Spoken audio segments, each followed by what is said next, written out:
ಒಂದು ಬೀಟ್ ವ್ಯವಸ್ಥೆ ಇತ್ತು. 4 ಗಂಟೆಗೆ ಒಂದು ವ್ಯವಸ್ಥೆ ಮತ್ತೆ ಬೀಟ್ ಚೇಂಜ್ ಆಗುತ್ತೆ. ಅದು ಗುಡ್ ಮಾರ್ನಿಂಗ್ ಬೀಟ್ ಅಂತ ಹೇಳಿ. ಅದು ಏನಾಗುತ್ತೆ, ಪ್ರತಿಯೊಂದು ಕೋಮು ಸಾಮರಸ್ಯಕ್ಕೆ ಸಂಬಂಧಪಟ್ಟಂತಹ ಜಾಗಗಳನ್ನ, ಅಂದ್ರೆ ಮಸೀದಿ ಇರ್ಬೋದು, ದೇವಸ್ಥಾನ ಇರ್ಬೋದು, ಸ್ಮಶಾನಗಳಿರ್ಬೋದು, ಅಥವಾ ಗುರುದ್ವಾರಗಳಿರ್ಬೋದು, ಚರ್ಚ್ ಇರ್ಬೋದು, ಪ್ರತಿಯೊಂದನ್ನು ಒಂದು ಪೊಲೀಸ್ ಅವರು ಚೆಕ್ ಮಾಡ್ತಾರೆ ಬೆಳಿಗ್ಗೆ 4ರಿಂದ 6 ಗಂಟೆ ತನಕ. ಅದು ಕ್ಲಿಯರ್ ಆಗಿ, ಯಾಕಂದ್ರೆ ನಿಮ್ಗೆ ಯಾವುದೇ ಘಟನೆಗಳು ನಡೆದ್ರೆ ರಾತ್ರಿ 12ರಿಂದ 2-3 ಗಂಟೆ ಒಳಗಡೆ ನಡೀತಾ ಇರುತ್ತೆ. ಅದನ್ನ ಇವರು ಚೆಕ್ ಮಾಡಿದ್ರೆ ಆ ಕೋಮು ಸಾಮರಸ್ಯತೆಗೆ ಒಂದು ಕಾಪಾಡುವಲ್ಲಿ ಒಂದು ದೊಡ್ಡ ಇದು, ಅದು ಕೊಡುಗೆ. ಅದು ಆಕ್ಚುಲಿ ಗುಡ್ ಮಾರ್ನಿಂಗ್ ಬೀಟ್ದು. ನಾವು ಇದಾದ್ಮೇಲೆ ನಮ್ಗೆ ಬರೋದು ಕ್ರೈಮ್ ಡಿಟೆಕ್ಷನ್. ಕ್ರೈಮ್ ಡಿಟೆಕ್ಷನ್ ಅಲ್ಲಿ ಪೊಲೀಸು ಒಂದು FIR ರಿಜಿಸ್ಟರ್ ಆದ್ಮೇಲೆ, ಒಂದು ಕ್ರೈಮ್ ಆಗಿದೆ ಅಂದಾಗ ಒಂದು FIR ಸೆಕ್ಷನ್ 154 CRPC, ನಾನು ನಾಳೆ CRPC ಹೇಳ್ತಾ ಇದ್ದೀನಿ, ಅಲ್ಲಿ ರಿಜಿಸ್ಟರ್ ಆಗುತ್ತೆ.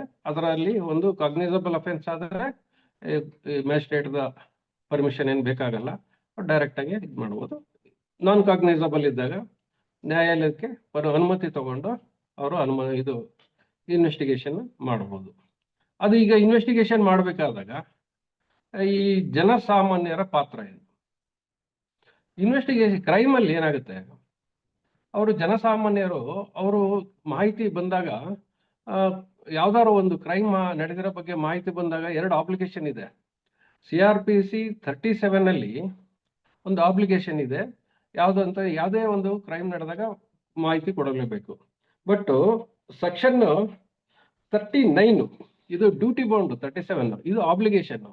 ಅದು ಅವ್ರದ್ದು 39 ಅಲ್ಲಿ ಯಾವ್ದಾದ್ರು ಮರ್ಡರ್, ಥೆಫ್ಟ್, ರೇಪ್ ಈ ತರ ವಿಚಾರ ಬಂದಾಗ ತಿಳಿಸ್ಲೇಬೇಕು ಅಂತ ಹೇಳುತ್ತೆ. There is application. ಅವರು ಜನರದ್ದು ಒಂದು ಕರ್ತವ್ಯ, ಸಮಾಜಕ್ಕೆ ಅವರು ನೀಡಬೇಕಾದಂತ ಕರ್ತವ್ಯ. ಬಟ್ ಅದರಲ್ಲಿ ಎಡುತ್ತಾ ಇದ್ದಾರೆ, ಕೆಲವರು ಕೊಡ್ತಾ ಇದ್ದಾರೆ. ಈಗ ನಮಗೆ ಈ ಕ್ರೈಮ್ ಒಂದು ಆಗಿದೆ ಅನ್ಕೊಳ್ಳಿ, ಅದಕ್ಕೆ ನಮಗೆ ಕೋರ್ಟಿಗೆ ನಾವು ಒಂದು ಚಾರ್ಜ್ ಶೀಟ್ ಫೈಲ್ ಮಾಡಬೇಕು. ಅವಾಗ ಜನಸಾಮಾನ್ಯರ ಕೆಲಸ ಏನು ಅಂದ್ರೆ, ಅವರು ಸಾಕ್ಷಿ ಕೊಡ್ಬೇಕಾಗ್ತದೆ. ಸಾಕ್ಷಿ ಅಂತಂದ್ರೆ ನಿಮ್ಗೆ ಯಾವಾಗ್ಲೂ ಒಂದು ಕೋರ್ಟಲ್ಲಿ ಏನಾಗುತ್ತೆ, ಅವರ ರಿಲೇಟಿವ್ಸ್ ಯಾರೋ ಒಬ್ಬ ಡೆತ್ ಆಗಿದೆ ಅಂದಾಗ, ಮರ್ಡರ್ ಆಗಿದೆ ಅಂದಾಗ, ಅವರ ರಿಲೇಟಿವ್ಸ್ಗಿಂತ ಒಬ್ಬ ಥರ್ಡ್ ಪರ್ಸನ್, ಅವರ ಜಾತಿಗೆ ಸೇರದೆ ಇರೋದು ಅಥವಾ ಸಮಾಜಕ್ಕೆ ಸೇರದೆ ಇರೋದು ಒಬ್ಬ ಇಂಡಿಪೆಂಡೆಂಟ್ ವ್ಯಕ್ತಿ, ಒಂದು ಊರಲ್ಲಿರೋ ವ್ಯಕ್ತಿ ಸಾಕ್ಷಿ ನೀಡಿದ್ರೆ ಅದಕ್ಕೆ ತುಂಬಾ ವ್ಯಾಲ್ಯೂ ಜಾಸ್ತಿ ಇರುತ್ತೆ.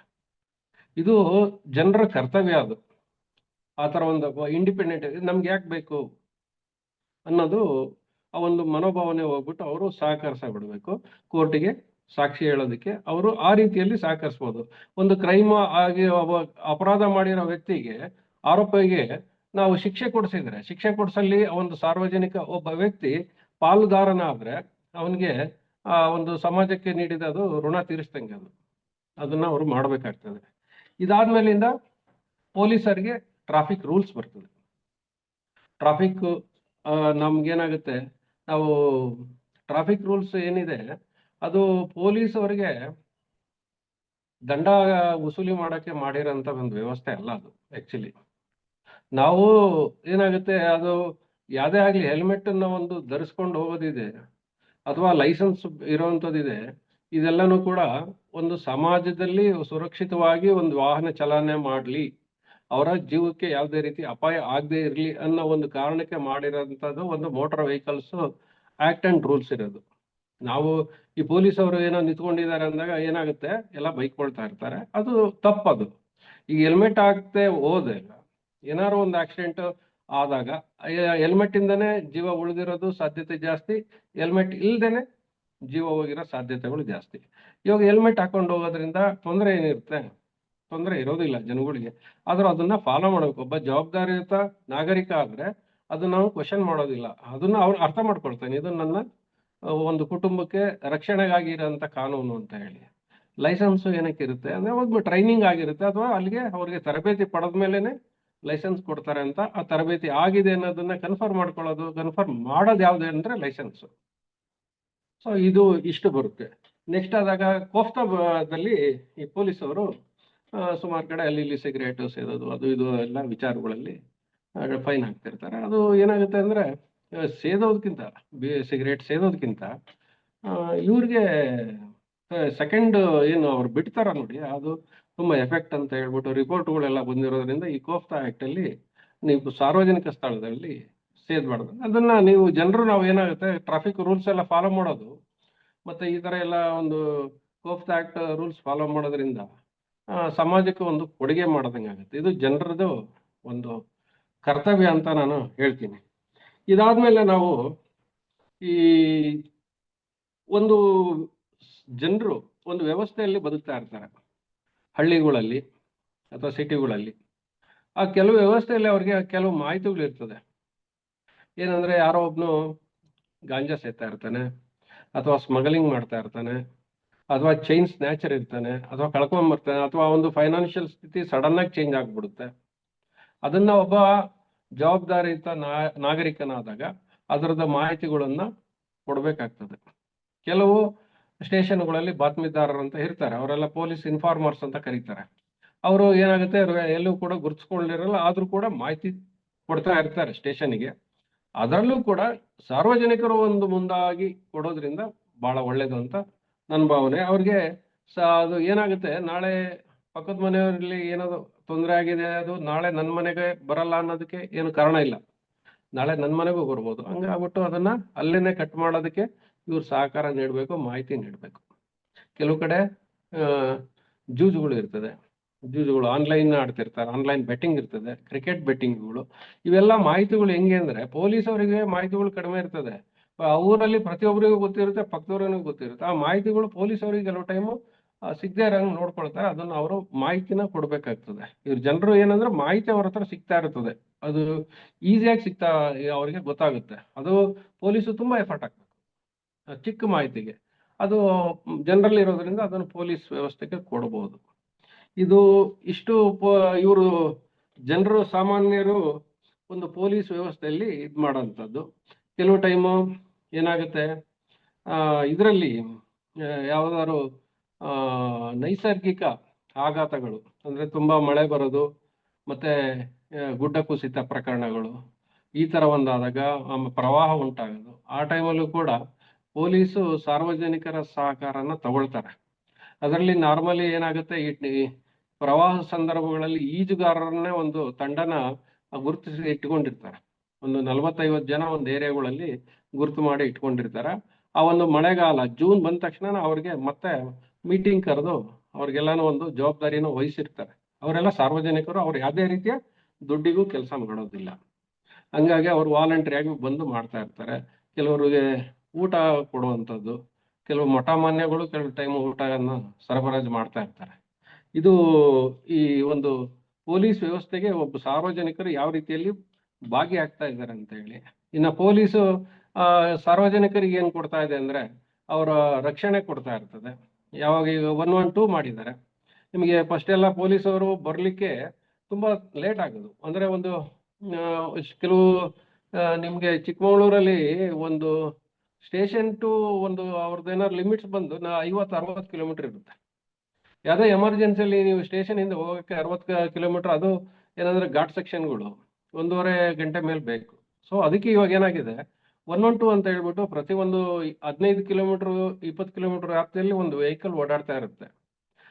ಅವಾಗ ಏನಾಗುತ್ತೆ, ಒಂದು ಯಾವ್ದಾದ್ರು ಸಡನ್ ಆಗಿ ಫೋನ್ ಮಾಡಿದ್ರೆ ಆ ವ್ಯಾಪ್ತಿಯಲ್ಲಿರೋಂಥ ವೆಹಿಕಲ್ ಸಡನ್ ಆಗಿ ಅಟೆಂಡ್ ಮಾಡುತ್ತೆ.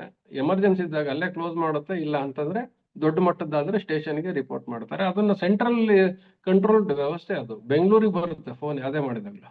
ಹಂಗಾಗ್ಬಿಟ್ಟು ಅದನ್ನ ಒಂದು ಫಾಲೋ ಮಾಡೋ, ನಿಗಾ ವಹಿಸೋ ಅಂತ ಒಂದು ವ್ಯವಸ್ಥೆ ಅಲ್ಲಿ ಇದೆ. ಹಂಗಾಗ್ಬಿಟ್ಟು 112ನ ಯೂಸ್ ಮಾಡ್ಕೊಳ್ಬಹುದು. ಇದು ಇಷ್ಟಾದ್ಮೇಲೆ ನಮ್ಗೆ ಈಗ ಸಾಕ್ಷಿಗಳಲ್ಲಿ ಏನಾಗುತ್ತೆ, ಕೋರ್ಟಿಗೆ ಹೋದಾಗ ಸಾಕ್ಷಿಗಳು ಇಂಪಾರ್ಟೆಂಟ್. ಏನಂದ್ರೆ ನಾನು ನೋಡ್ದಂಗೆ ಸುಮಾರು ಈ ಎಕ್ಸೈಸ್ ರೈಡ್ ಕೇಸ್ಗಳೆಲ್ಲ ಮಾಡಿರ್ತೀವಿ ನಾವು 4 ವರ್ಷದಲ್ಲಿ 100 ಮಾಡಿರ್ಬೋದು ಎಕ್ಸೈಸ್ ರೈಡ್. ಅಂದ್ರೆ ಅಕ್ರಮವಾಗಿ ಮದ್ಯ ಸಂಗ್ರಹಣೆ ಮಾಡೋದು ಮತ್ತೆ ಮದ್ಯ ಮಾರಾಟ ಮಾಡೋದು ಅಕ್ರಮ ಲಾಭಕ್ಕಾಗಿ ಅಂತ ನಾವು ಒಂದು 32-34 ಸೆಕ್ಷನ್ ಅಂತ ಹೇಳಿ ಕೇಸ್ ಹಾಕ್ತಾ ಇರ್ತೀವಿ. ಅದರಲ್ಲಿ ನಾವು 100 ಕೇಸಲ್ಲೂ ಕೂಡ ನಾವು ಮಾಜರದಾರರುಗಳನ್ನ ಲೋಕಲ್ ಎಡ್ಸ್ ತಗೊಂಡಿರ್ತೀವಿ. ಇಲ್ಲಿ ಪ್ರಾಬ್ಲಮ್ ಆಗ್ತಾ ಇರೋದು ಅಂದ್ರೆ ಇದುವರೆಗೂ ಕೂಡ 100 ಕೇಸಲ್ಲೂ ಕೂಡ ಒಬ್ಬ ಮಾಜರದಾರನು ಕೂಡ ಆರೋಪಿ ವಿರುದ್ಧವಾಗಿ ಸಾಕ್ಷಿ ಹೇಳಲ್ಲ. ನಮಗೆ ಗೊತ್ತಿಲ್ಲ, ಸೈನ್ ಮಾಡಿ ಅಂದ್ರೆ ಮಾಡಿದ್ವಿ ಅಷ್ಟೇ. ಇಷ್ಟು ಬಿಟ್ರೆ ಇದೆ ಅದು. ಅದರಲ್ಲಿ ಏನಾಗುತ್ತೆ, ಅವನು ಮತ್ತೆ ಅವ್ನು ಬಿಡುಗಡೆ ಆದ್ರೆ ಮತ್ತೆ ಅದೇ ಮಾರಾಟ ಮಾಡ್ತಾನೆ, ಅವನಿಗಿನ್ನ ಧೈರ್ಯ ಬರುತ್ತೆ. ಇದು ಒಂದು. ಆಮೇಲೆ ತುಂಬಾ ಅಕ್ವಿಟಲ್ ಕೇಸಸ್ಗಳಲ್ಲಿ ಇಂಡಿಪೆಂಡೆಂಟ್ ಸಾಕ್ಷಿಗಳು ಮತ್ತೆ ಅವರ ಏನು ಜನರ ಏನಿದ್ದಾರೆ ಸಾಕ್ಷಿಗಳು, ಯಾಕಂದ್ರೆ ಅಫಿಷಿಯಲ್ಸ್ಗಳು ಸುಳ್ಳು ಹೇಳೋದು ಇದು ಆಗಲ್ಲ, ಪ್ರಾವಿಷನ್ ಇಲ್ಲ ಹಾಸ್ಟೈಲ್ ಆಗೋದಿಕ್ಕೆ. ಆಮೇಲೆ ಫೋರೆನ್ಸಿಕ್ ಸೈನ್ಸ್ ಎಕ್ಸ್ಪರ್ಟ್ಸ್ ಯಾರು ಆಗೋದಿಲ್ಲ. ಮತ್ತೆ ಒಂದು ವ್ಯವಸ್ಥೆಯಲ್ಲಿ ಏನು ಡಾಕ್ಟರ್ ಇರ್ತಾರೆ ಯಾರು ಆಗೋದಿಲ್ಲ. ಇಲ್ಲಿ ನಿಮಗೆ ವಿಟ್ನೆಸ್ಗಳು ಯಾರು ಆಗ್ತಾರೆ, ಇಂಡಿಪೆಂಡೆಂಟ್ ಸಾರ್ವಜನಿಕರು ಹಾಸ್ಟೈಲ್ ಆಗ್ತಾರೆ. ಅದೇನು ಪ್ರಭಾವಕ್ಕೆ ಒಳಗಾಗಿನೋ ಏನೋ ಅವರು ಹಾಸ್ಟೈಲ್ಗೂ ವಿಟ್ನೆಸ್ಗಳು ಆಗ್ಬಿಡ್ತಾರೆ. ಈಗ ಹಂಗಾದಾಗ ನಿಮ್ಗೆ ಅಕ್ವಿಟಲ್ ಏನಾಗುತ್ತೆ, ಕಾಂಟ್ರಾಡಿಕ್ಟರಿ ಸ್ಟೇಟ್ಮೆಂಟ್ಸ್ ಆಗ್ತದೆ.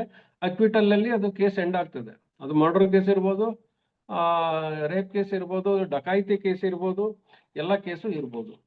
ಈಗ ನಮ್ಮ ಒಂದು ವ್ಯವಸ್ಥೆ, ಪೊಲೀಸ್ ವ್ಯವಸ್ಥೆ ಮತ್ತೆ ನ್ಯಾಯಾಂಗ ವ್ಯವಸ್ಥೆ ಇರೋದ್ರಿಂದ ಏನ್ ಲಾಭ ಏನ್ ಬರ್ತದೆ, ಸಾರ್ವಜನಿಕರ ಕರೆಕ್ಟ್ ಆಗಿ ಅವ್ರದ್ದು ಏನು ಸಮಾಜಕ್ಕೆ ಏನು ಬದ್ಧತೆ ಇದೆ ಅದನ್ನ ಅವ್ರು ಕೊಡದೇ ಇದ್ದಾಗ ಬಿಡುಗಡೆ ಆಗೋ ಸಂದರ್ಭಗಳು ಜಾಸ್ತಿ ಅಲ್ಲ, 90% ಬಿಡುಗಡೆ ಆಗುತ್ತೆ.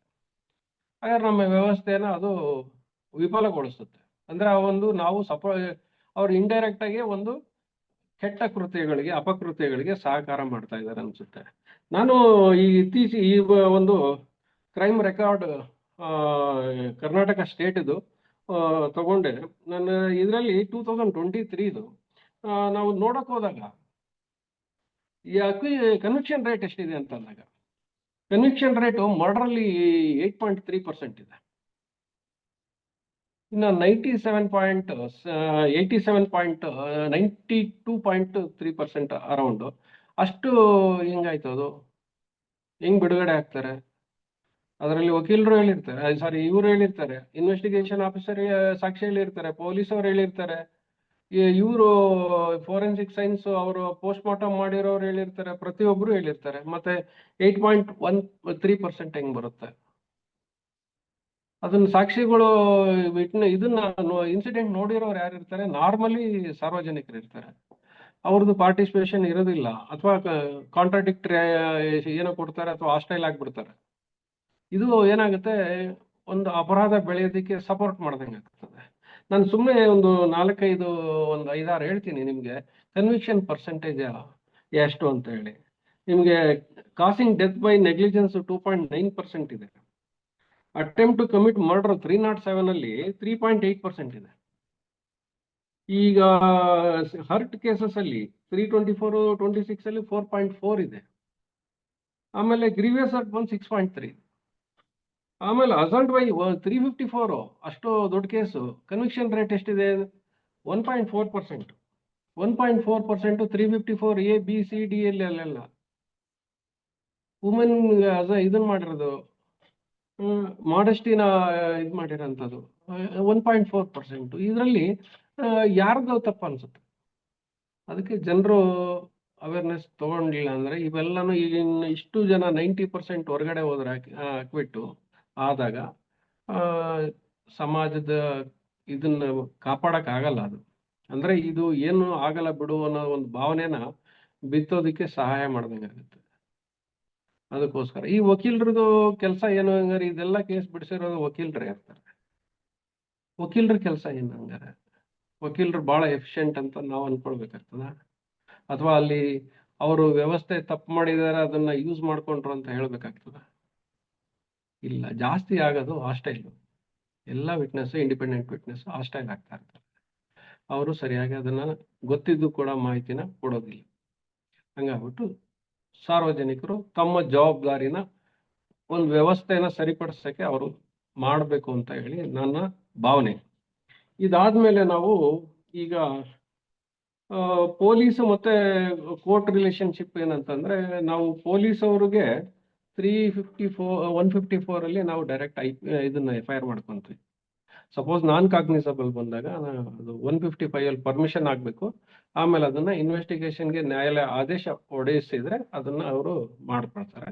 ಮಾಮೂಲಿ ಯಥಾ ಪ್ರಕಾರ ಏನು ಕಾಗ್ನಿಸಬಲ್ ಅಫೆನ್ಸ್ ಇರುತ್ತೆ ಅದೇ ತರನೇ ತನಿಖೆನ ಮಾಡ್ತಾರೆ.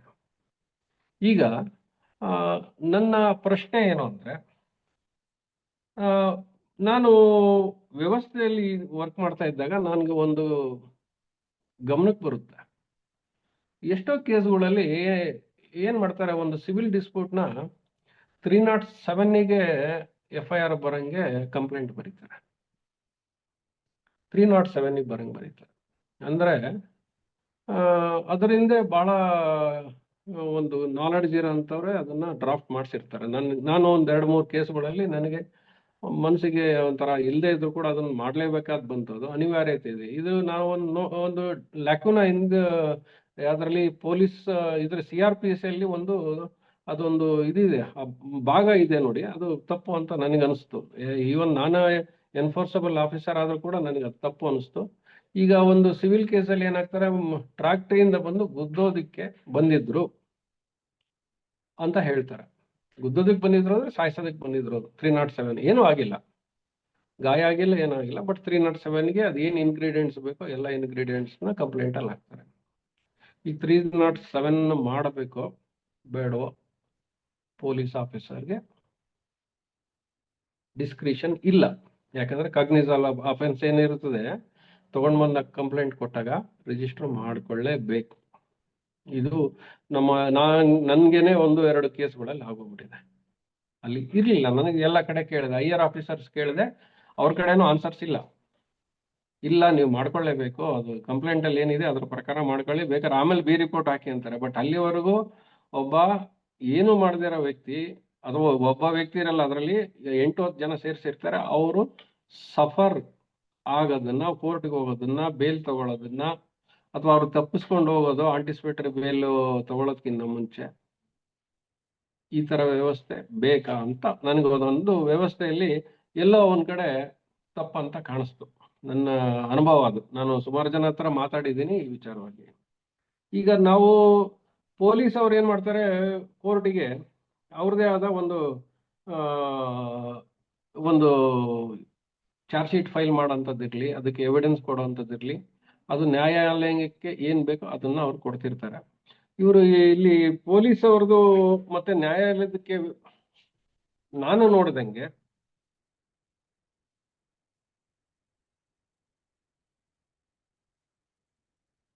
ಎವಿಡೆನ್ಸ್ ಆಕ್ಟ್, ನೀವು ಪೊಲೀಸರು ನಮ್ಗೆ CRPC ಎಲ್ಲ ಪ್ರಾವಿಷನ್ಸ್ ಪ್ರೊಸೀಜರ್ಸ್ ಕೊಡುತ್ತೆ. ಎವಿಡೆನ್ಸ್ ಆಕ್ಟ್ ಏನ್ ಮಾಡುತ್ತೆ, ನ್ಯಾಯಾಲಯಕ್ಕೆ ನ್ಯಾಯಾಲಯ ಎವಿಡೆನ್ಸ್ ಆಕ್ಟ್ ನಮ್ಗೆ ಏನಾಗುತ್ತೆ, ಒಂದು ರೂಪುರೇಷೆನ ಕಲ್ಪಿಸಿದೆ. ಏನಂತ, ನೀವು ಯಾವ ರೀತಿ ಕಲೆಕ್ಟ್ ಮಾಡಬೇಕು, ಎವಿಡೆನ್ಸ್ ಕಲೆಕ್ಟ್ ಮಾಡಬೇಕು, ಯಾವ ರೀತಿ ಎವಿಡೆನ್ಸ್ ಕಲೆಕ್ಟ್ ಮಾಡಬೇಕು, ಯಾವ ರೀತಿ ಪ್ರೊಡ್ಯೂಸ್ ಮಾಡಬೇಕು, ಇದು ಎವಿಡೆನ್ಸ್ ಆಕ್ಟ್ ಅಲ್ಲಿ ಹೇಳಿರ್ತಕ್ಕಂಥದ್ದು. ಈಗ ನಮ್ಗೆ ಎವಿಡೆನ್ಸ್ ಆಕ್ಟ್ ಪ್ರಕಾರ ನಾವು ನಡ್ಕೊಳ್ದೇನೆ ತಪ್ಪುಗಳು, ಪ್ರೊಸೀಜರಲ್ ಲ್ಯಾಪ್ಸಸ್ ಆದಾಗ ಅದು ಕೆಲವು ಕೇಸ್ಗಳಲ್ಲಿ ಬೇಲ್ ಆಗಂಥದ್ದು, ಅಕ್ವಿಟ್ ಆಗಂಥದ್ದು ಕಂಡು ಬಂತು. ಈಗ ಮೊನ್ನೆ ಯಾವುದೋ ಒಂದು ಬಹಳ ದೊಡ್ಡ ಕೇಸು, ಅದರಲ್ಲಿ ಪ್ರೊಸೀಜರಲ್ ಲ್ಯಾಪ್ಸಸ್ಗೆ ಬೇಲ್ ಬಂತು.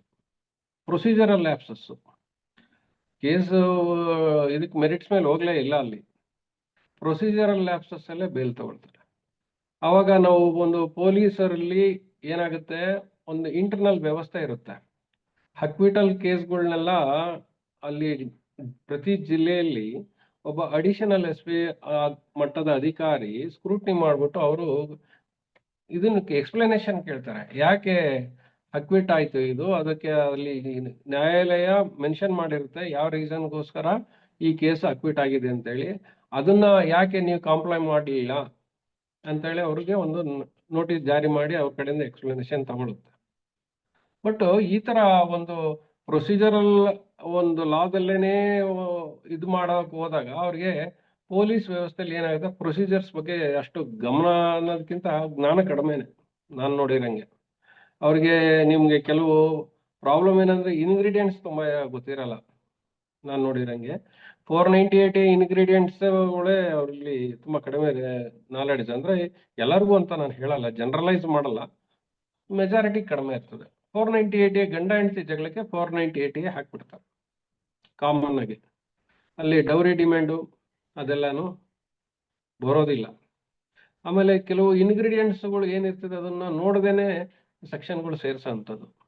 ಇಲ್ಲಿ ಎಲ್ಲ ಹೈಕೋರ್ಟಲ್ಲಿ 482 ಕ್ವಾಶಿಂಗ್ ಎಲ್ಲ ಬಂದಾಗ ಗೊತ್ತಾಗುತ್ತೆ ಅದ್ರದ್ದು ಏನು ಅಂತ ಹೇಳಿ, ಯಾಕೆ ಅಂತ ಹೇಳಿ. ಅದೊಂದು ಕೇಸ್ಗೆ ತಿಳ್ಕೊಂತಾರೆ, ಆಮೇಲೆ ಸುಮ್ಮನಾಗ್ಬಿಡ್ತಾರೆ.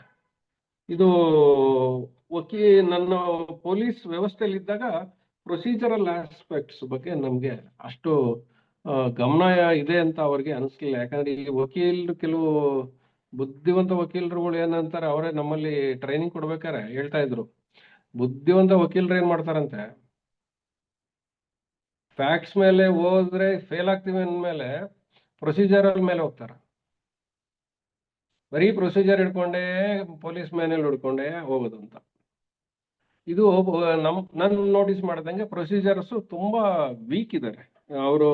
ಅದ್ರದ್ದು ಈಗ ನಿಮ್ಗೆ ಯಾವ್ದೋ ಒಂದು ಪೋಕ್ಸೋ ಕೇಸಲ್ಲಿ ಎಲ್ಲಿ ಸ್ಟೇಟ್ಮೆಂಟ್ ಮಾಡ್ಕೊಳ್ಬೇಕು ಅಂತ ಇರುತ್ತೆ, ಅದನ್ನೆಲ್ಲ ವೈಲೇಟ್ ಮಾಡ್ತಾ ಇರ್ತಾರೆ. ಆಮೇಲೆ ಸ್ಟೇಷನಿಗೆ ಕರ್ಕೊಂಬರ್ಬಾರ್ದು ಅಂತ ಇರ್ತಾರೆ, ಮಫ್ತಿಯಲ್ಲಿ ಇರಬೇಕು, ಬಟ್ಟೆ ಪೊಲೀಸ್ ಯೂನಿಫಾರ್ಮ್ ಹಾಕಿ, ಅವೆಲ್ಲನೂ ವೈಲೇಟ್ ಆಗ್ತಾ ಇರ್ತದೆ. ಅವೆಲ್ಲನೂ ಗ್ರೌಂಡ್ ಅದಕ್ಕೆ ಸೂಟಬಲಿ ಹೇಳ್ಬೇಕಾಗ್ತದೆ. ಬಟ್ ಅವೆಲ್ಲನೂ ಸ್ಟ್ಯಾಂಡಿಂಗ್ ಆರ್ಡರ್ಸ್ ಇದಾವೆ ಪೊಲೀಸ್ ವ್ಯವಸ್ಥೆಯಲ್ಲಿ.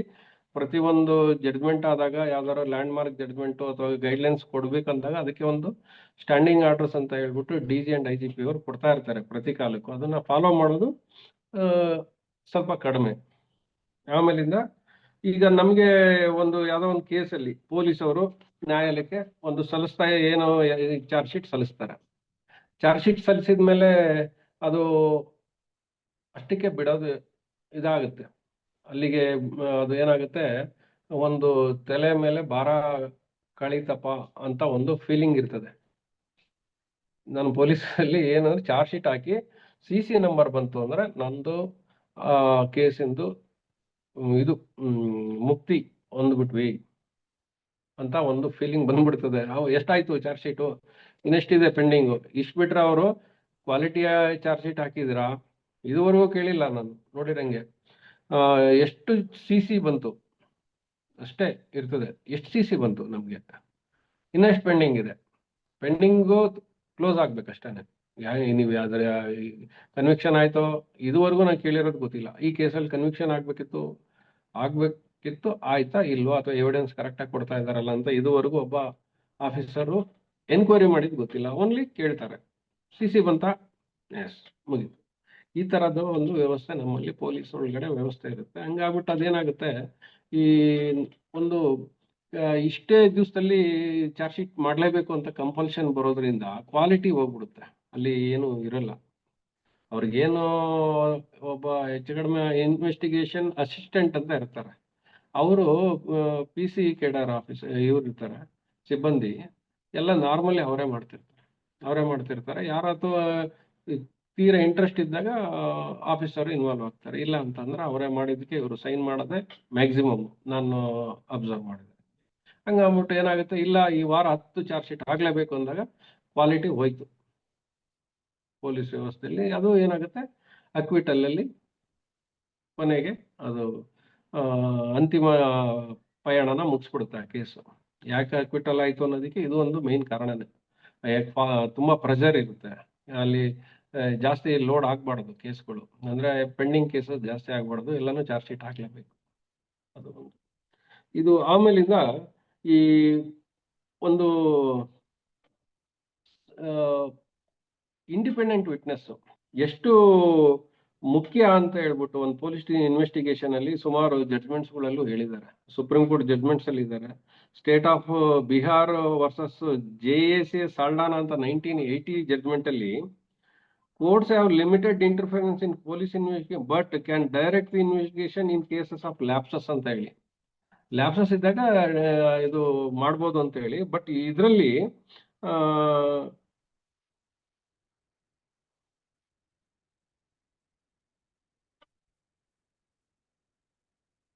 ಈ ಅರೆಸ್ಟ್ ಮತ್ತೆ ಕಸ್ಟಡಿ, ಇದು ಪೊಲೀಸವರು ಅರೆಸ್ಟ್ ಮತ್ತು ಕಸ್ಟಡಿಯಲ್ಲಿ ಮೊನ್ನೆದು arrest procedure supreme court guidelines ಇದೆ. ಈ ಒಂದು ಫಾಲೋ ಮಾಡಿದ್ರೆ ಅರೆಸ್ಟ್ ಮಾಡ್ಬೇಕಂತ ಹೇಳಿ ಆ ಗೈಡ್ಲೈನ್ ಅಲ್ಲಿ ಒಂದು ಸುಪ್ರೀಂ ಕೋರ್ಟ್ ಒಂದು ಗೈಡ್ಲೈನ್ ಫಾಲೋ ಮಾಡಿಲ್ಲ. ಅದು ಮೊನ್ನೆ ಬೈಲ್ ಆಗೋದಕ್ಕೆ ಕಾರಣ ಆಗಿದ್ದು. ಅದೊಂದು. ಈ ನನ್ನ ಕೊನೆಯದು ಈ ವಿಚಾರದಲ್ಲಿ ಏನಂತಂದ್ರೆ, ಪೊಲೀಸ್ ಅವರಿಗೆ ಸಾರ್ವಜನಿಕರು ಮಾಹಿತಿಯನ್ನ ಕೊಡಬೇಕು ಫಸ್ಟ್. ಯಾಕಂದ್ರೆ ಮಾಹಿತಿ ಅವ್ರ ಹತ್ರ ಇರುತ್ತೆ, ಅವ್ರಿಗೆ ಕೊಡಬೇಕು. ಆಮೇಲೆ ನ್ಯಾಯಾಲಯಕ್ಕೆ ಕರೆದಾಗ ನ್ಯಾಯಾಲಯದ ಮುಂದೆ ಬಂದು ಅವ್ರು ಏನ್ ತಿಳಿದಿರುತ್ತೋ ಸಾಕ್ಷಿಗಳಿಗೆ ಆ ಸಾಕ್ಷಿಯಾಗಿ ಆ ಒಂದು ಎವಿಡೆನ್ಸ್ ಅನ್ನ ಕೊಡಬೇಕು ನ್ಯಾಯಾಲಯ. ಮತ್ತೆ ಮೂರನೇದು ಏನು ಅಂತಂದ್ರೆ, ಯಾವುದೇ ಆದ ಮಾಹಿತಿಗಳನ್ನ ಡೈರೆಕ್ಟ್ ಆಗಿ ಮ್ಯಾಜಿಸ್ಟ್ರೇಟಿಗೆ 37 ಮತ್ತೆ 39 CRPC ಡೈರೆಕ್ಟ್ ಆಗಿ ಕೊಡ್ಬೋದು ಅಂತ ಹೇಳಿ ಇದೆ. ಕೆಲವು ಮಾಹಿತಿಗಳನ್ನ ಪೊಲೀಸ್ ಅವರು ತಗೊಳ್ಳೋದಿಲ್ಲ ಅಥವಾ ಕನ್ಸಿಡರ್ ಮಾಡಲ್ಲ ಅನ್ನೋ ಪಕ್ಷದಲ್ಲಿ ನೀವು ಡೈರೆಕ್ಟ್ ಆಗಿ ಮಾಹಿತಿಯನ್ನ ಮ್ಯಾಜಿಸ್ಟ್ರೇಟಿಗೆ ಕೊಡ್ಬೋದು ಅಂತ ಹೇಳಿ ಪ್ರಾವಿಷನ್ ಇದೆ.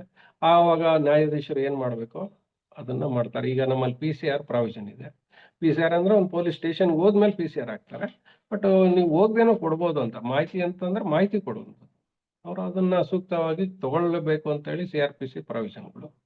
ಇದಾದ್ಮೇಲೆ ನಮ್ಗೆ ಎವಿಡೆನ್ಸ್ ಹೇಳುವಂಥದ್ದು, ಆಮೇಲೆ ಯಾವುದೇ ಸಾಕ್ಷಿಗಳಿಗೆ ಬೆದರಿಕೆ ಆಗ್ತಾ ಇರೋದು ಅಥವಾ ಒಂದು ಜಾತಿ ಮತ್ತು ಪಕ್ಷದ ವಿಚಾರಗಳಲ್ಲಿ ಏನ್ ಮಾಡ್ತಾರೆ, ಯಾವ್ದಾರ ಅಫೆನ್ಸ್ ಅಲ್ಲಿ ಇದ್ರೂ ಕೂಡ ಇವರು ನಮ್ಮ ಜಾತಿಯವನೋ ನಮ್ಮ ಪಕ್ಷದವನೋ ಅನ್ನೋ ಒಂದು ಕಾರಣಕ್ಕೆ ಅದನ್ನ ಇನ್ಫ್ಲೂಯೆನ್ಸ್ ಮಾಡಿಸ್ತಾರೆ. ತುಂಬಾ ಜನ ಅದು ರಾಜಕೀಯವಾಗಿ ಇರೋಂಥವ್ರೆ ಜಾಸ್ತಿ ನನ್ನ ಅಭಿಪ್ರಾಯದಲ್ಲಿ. ಅವರು ಇದ್ ಮಾಡ್ತಾರೆ, ಇಲ್ಲ ಬಿಟ್ಬಿಡಿ ಇದ್ ಮಾಡಿ, ಅಥವಾ ಯಾರೋ ಅವ್ರ ಊರಲ್ಲಿ ಯಾರೋ ನೋಡಿರೋನ್ಗೆ ಬಿಡು ಬೇಡ, ಈ ತರ ಇನ್ಫ್ಲೂಯೆನ್ಸ್ ಅಂದ್ರೆ ಒಂದು ದೊಡ್ಡ ಮಟ್ಟದಲ್ಲಿ ಇರೋಂಥವ್ರು ಅದನ್ನ ಇನ್ಫ್ಲೂಯೆನ್ಸ್ ಮಾಡೋವಂಥದ್ದು, ಈ ಸಾಕ್ಷಿ ಹೇಳದೇ ಇರಂಗೆ ಮಾಡೋವಂಥದ್ದು ತುಂಬಾ ಇದೆ, ಜಾಸ್ತಿ ಅಂದ್ರೆ ಜಾಸ್ತಿ ಇರೋಂಥದ್ದು. ಅವಾಗ ಏನಾಗುತ್ತೆ, ಊರಲ್ಲಿ ಎದುರಾಕೊಳಕ್ ಆಗೋದಿಲ್ಲ. ಹಂಗಾಗ್ಬಿಟ್ಟು ಅವರು ಸಾಕ್ಷಿನ ಹೇಳದೇ ಇರೋದ್ರಿಂದ ವಾಪಸ್ ಬಂದ್ಬಿಡ್ತಾರೆ. ಈ ಇದು ಡಿಸ್ಟಿಕ್ಗಳಲ್ಲಿ ಭಾಳ ಆಗುತ್ತೆ, ಈ ಬೆಂಗಳೂರು ಸಿಟಿಗಳಲ್ಲಿ ಅದು ಸ್ವಲ್ಪ ಕಡಿಮೆ. ಡಿಸ್ಟಿಕ್ಗಳಲ್ಲಂತೂ ಇದು ಮ್ಯಾಕ್ಸಿಮಮ್ ನಡೆಯುವಂಥದ್ದು. ಅದು ಅಂದ್ರೆ ಸಾಕ್ಷಿಗಳ ಮೇಲೆ ಪ್ರಭಾವ ಬೀರುವಂಥದ್ದು ಅಥವಾ ಅವ್ರಿಗೆ ಏನಾದ್ರು ದುಡ್ಡು ಕೊಡುವಂಥದ್ದು. ಅಥವಾ ಕೆಲವು ಕೇಸ್ಗಳಲ್ಲಿ ಏನಾಗುತ್ತೆ, ಕಂಪ್ಲೇಂಟ್ಗೆನೆ ಇದು ಮಾಡ್ಕೊಂಡ್ಬಿಡ್ತಾರೆ. ಅಂದ್ರೆ ಕಂಪ್ಲೇಂಟ್ಗೆನೆ ಅವ್ರು ರಾಜಿ ಮಾಡ್ಕೊಂಡ್ಬಿಟ್ಟಿರ್ತಾರೆ. ಅವಾಗ ಇನ್ವೆಸ್ಟಿಗೇಷನ್ ಮಾಡಿದ ಟೈಮು, ಕೋರ್ಟ್ ಟೈಮು ಎಲ್ಲಾನು ವೇಸ್ಟ್ ಆಗ್ಬಿಡುತ್ತೆ. ಯಾಕಂದ್ರೆ ಕೆಲವು ಸುಪ್ರೀಂ ಕೋರ್ಟ್ ಜಡ್ಜ್ಮೆಂಟ್ಗಳು, ಇನ್ನು ಪೋಕ್ಸೋ ಕೇಸ್ಗಳಲ್ಲೂ ಕೂಡ ಕಂಪ್ಲೇಂಟ್ ಏನಾರು ಹಾಸ್ಟೈಲ್ ಆಗಿ ಅಥವಾ ಅವ್ರು ಏನಾರು ಅಡ್ಮಿಟ್ ಮಾಡ್ಕೊಂಡಿಲ್ಲ ಅಂದ್ರೆ ಅದನ್ನ ಟ್ರಯಲ್ ಮಾಡೋಂಥದ್ದು ಏನು ನೆಸಸರಿ ಇಲ್ಲ ಅಂತ ಹೇಳ್ಬಿಟ್ಟು ಸುಮಾರು ಸುಪ್ರೀಂ ಕೋರ್ಟ್ ಜಡ್ಜ್ಮೆಂಟ್ಗಳು ಇದಾವೆ. ಅಲ್ಲಿವರೆಗೂ ಒಂದು ಕೇಸ್ಗೆ ಚಾರ್ಜ್ ಶೀಟ್ ಹಾಕ್ಬೇಕು ಅಂದಾಗ ಸುಮಾರು ದಿನಗಳ ಕಾಲ ಹಗಲು ರಾತ್ರಿ ನಿದ್ದೆ ಕಟ್ಟಿರ್ತಾರೆ. ಆಮೇಲೆ ಅದು ಫೈಲ್ ಮಾಡಿಸಿ ಅದಕ್ಕೆ ಸ್ಕ್ರೂಟ್ನಿ ಮಾಡಿಸ್ಬೇಕಾಗುತ್ತೆ. ಪೋಕ್ಸೋ ಕೇಸ್ಗಳಲ್ಲಿ SP ಆಫೀಸಲ್ಲಿ ಸ್ಕ್ರೂಟ್ನಿ ಮಾಡ್ತಾರೆ. ಅವ್ರು ಮಾಡಿ ಎಲ್ಲ ಓಕೆ ಆದ್ಮೇಲಿಂದಾನೆ ಅದನ್ನ ಮಾಡಿಸೋಷ್ಟೊತ್ತಿಗೆ ಅವ್ರದ್ದು ಸುಮಾರು ಕಾಲಗಳು, ಆಮೇಲೆ ಕೆಲವು ಕಡೆ ಹೋಗಿ ಬರುವಂಥದ್ದು ಎಲ್ಲ ಹಣಕಾಸಿನ ಖರ್ಚುಗಳು ಆಗಿರುತ್ತೆ. ಬಟ್ ಕಂಪ್ಲೇಂಟ್ ಕೊಟ್ಟಂತ ಹುಡುಗಿನೇ ಹಾಸ್ಟೈಲ್ ಆಗ್ಬಿಡ್ತದೆ. ಆ ಟೈಮಲ್ಲಿ ಬಿಡುಗಡೆ ಆಗ್ತದೆ. ಆವಾಗ ಇವೆಲ್ಲ ಒಂದು ವ್ಯವಸ್ಥೆಗಳಿಗೆ ಇದಾಗ ಅಂದ್ರೆ ಅವ್ರ ಸಪೋರ್ಟ್ ಇಲ್ಲ ಅಂತ ಅನ್ಸುತ್ತೆ. ಅದ್ರಲ್ಲಿ ಕನ್ವಿಕ್ಷನ್ ಮಾಡಿಸೋ ಒಂದು ಮೈಂಡ್ ಇಲ್ಲ, ಅಥವಾ ಬೇರೆ ಕಡೆಯಿಂದ ಇನ್ಫ್ಲೂಯೆನ್ಸ್ ಆಗಿದ್ದಾರೆ ಅಂತ ಹೇಳಿ ನಮಗೆ ಗೊತ್ತಾಗ್ತಾ ಹೋಗುತ್ತೆ. ಇದು ಇಷ್ಟು ವಿಚಾರಗಳು ನನ್ನ ಅನುಭವದಲ್ಲಿ ಬಂದಿದ್ದು. ಬಟ್ ಪೊಲೀಸ್ ಅಂದ್ರೆ ಬಹಳ ಈಸಿ ಕೆಲಸ ಅಲ್ಲ. ಯಾಕಂದ್ರೆ ನಾನು ಕೆಲಸ ಮಾಡಿದ್ದು ಶೃಂಗೇರಿ ಅಂತ ಕಡೆ ಮಲೆನಾಡು ಏರಿಯಾಗಳಲ್ಲಿ. ಏನಾಗುತ್ತೆ, ಪ್ರತಿದಿನ ಮಳೆಗಾಲದಲ್ಲಿ ಜೂನ್, ಜುಲೈ, ಆಗಸ್ಟ್, ಸೆಪ್ಟೆಂಬರ್ 4 ತಿಂಗಳು ನಿಮಗೆ ಸತತವಾಗಿ ಮಳೆ ಬರ್ತಾ ಇರುತ್ತೆ. ಪ್ರತಿ ರಾತ್ರಿ ಪ್ರತಿ ಬೆಳಗು ಲೈಟ್ ಕಂಬಗಳು, ಮರಗಳು, ಗುಡ್ಡ ಕುಸಿತಗಳು ಪ್ರಕರಣಗಳು ಜಾಸ್ತಿ ನಡೀತಾ ಇರತ್ತಂತ ಏರಿಯಾಗಳಲ್ಲಿ. ಯಾರು ಕೂಡ ಅವಾಗ ನಿದ್ದೆ ಮಾಡ್ತಾರೆ ಇಲ್ಲ, ನೈಟ್ ಪ್ರವಾಹಗಳು ಬರ್ತಿದೆ, ಕೊಚ್ಕೊಂಡು ಹೋಗ್ತಾ ಇರ್ತಾರೆ. ಹಂಗಾಗ್ಬಿಟ್ಟು ಈಸಿ ಡ್ಯೂಟಿ ಏನು ಇರೋದಿಲ್ಲ ಅಲ್ಲಿ. ತುಂಬಾ ಕಷ್ಟಪಟ್ಟೆ ಮಾಡ್ಬೇಕಾಗ್ತದೆ, ಹಗಲು ರಾತ್ರಿ ಅಂದೇ ಮಾಡ್ತಾರೆ. ಇದು ನಮ್ಮ ಪೊಲೀಸ್ ಅಲ್ಲಿ ಏನಾಗುತ್ತೆ, ಕೆಲವರು ಇಲ್ಲ ಭ್ರಷ್ಟಾಚಾರ ತಾಂಡವ ಆಡುತ್ತೆ ಅಂತ ಹೇಳ್ತಾರೆ. ಬಟ್ ಅಲ್ಲಿ ಒಳಗಡೆ ವ್ಯವಸ್ಥೆಯಲ್ಲಿ ಈ ತರನು ಅವ್ರಿಗೆ ರಿಸ್ಕ್, ಅಂದ್ರೆ ಡ್ಯೂಟಿ ರಿಸ್ಕ್ ಅಲ್ಲ, ಸ್ಟ್ರೆಸ್ ಇರ್ತದೆ ತುಂಬಾ. ಅದನ್ನೆಲ್ಲ ಮಾಡ್ಕೊಂಡು ಇದ್ ಮಾಡ್ತಾರೆ. ಸರ್, ನಮ್ಮ ಪುರುಷೋತ್ತಮ್ ಸರ್. ಸರ್ ಕೇಳಿಸಿದೆ, ಹೇಳಿ ಸರ್. ಏನಾದ್ರು ಇದ್ರೆ ಹೇಳಿ ಸರ್. ಈಗ ಪ್ರಶ್ನೆಗಳೇನಾದ್ರು ಇದೆಯಾ ನೋಡಿ. ನಮ್ ಜೊತೆಗೆ ಪೊಲೀಸ್ ಇಲಾಖೆಯಲ್ಲೂ ಸಹ ಕೆಲಸ ಮಾಡಿರೋಂತ ಸರ್ ಮಾಂತೇಶ್ ಸರ್ ಇದ್ದಾರೆ. ಮತ್ತು ವಕೀಲ ವೃತ್ತಿಯಲ್ಲೂ ಸಹ ಅವ್ರಿಗೆ ಕಾರ್ಯಕ್ಷಮತೆ ಇದ್ದು ಅವ್ರಿಗೆ ಎಕ್ಸ್ಪೀರಿಯನ್ಸ್ ಇದೆ. ಏನು ಪೊಲೀಸ್ ವ್ಯವಸ್ಥೆಯನ್ನು ಕಣ್ಣಾರೆ ನೋಡಿದ್ದು, ವ್ಯವಸ್ಥೆಗಳ ಲ್ಯಾಪ್ಸಸ್ ಅನ್ನ ಇಷ್ಟು ಸ್ಟ್ರೈಟ್ ಫಾರ್ವರ್ಡ್ ಆಗಿ ಹೇಳ್ತಾ ಇರೋದು ನಾವು ಬಹಳ ಅಪ್ರಿಶಿಯೇಟ್ ಮಾಡ್ಬೇಕಾಗತ್ತೆ. ಏನು ರಿಯಾಲಿಟಿ ಏನಿದೆ ಅದನ್ನ ಹೇಳ್ತಾ ಇದ್ದಾರೆ ಸರ್. ಸೊ ಈ ನಿಟ್ಟಿನಲ್ಲಿ ಯಾರಿಗಾದ್ರೂ ಏನಾದ್ರು ಪ್ರಶ್ನೆ ಇದ್ರೆ ದಯವಿಟ್ಟು ಹೇಳಿ ಸರ್. ತಾವು ಹೇಳ್ತಾ ಇದ್ರಿ ಸಿವಿಲ್ ಕೇಸನ್ನ ಕ್ರಿಮಿನಲ್ ಕಲರ್ ಕೊಡುವಂತದ್ದು, ಸಿವಿಲ್ ಏನು ನೇಚರ್ ಇರುವಂತ ಎಸ್ ಕೇಸ್ ಸರ್. ಕ್ರಿಮಿನಲ್ ಹೌದು ಸರ್. ಕಲರ್ ನ ಕೊಟ್ಟಿ FIR ದಾಖಲಿಸುವಂತದ್ದು ಪ್ರಮಾಣ ಎಷ್ಟಿರುತ್ತೆ ಸರ್, ತಾವು ನೋಡಿದ ಮಟ್ಟ? ಪ್ರಮಾಣ ಸರ್ ಅದು ಕಡಿಮೆ ಇರ್ತದೆ.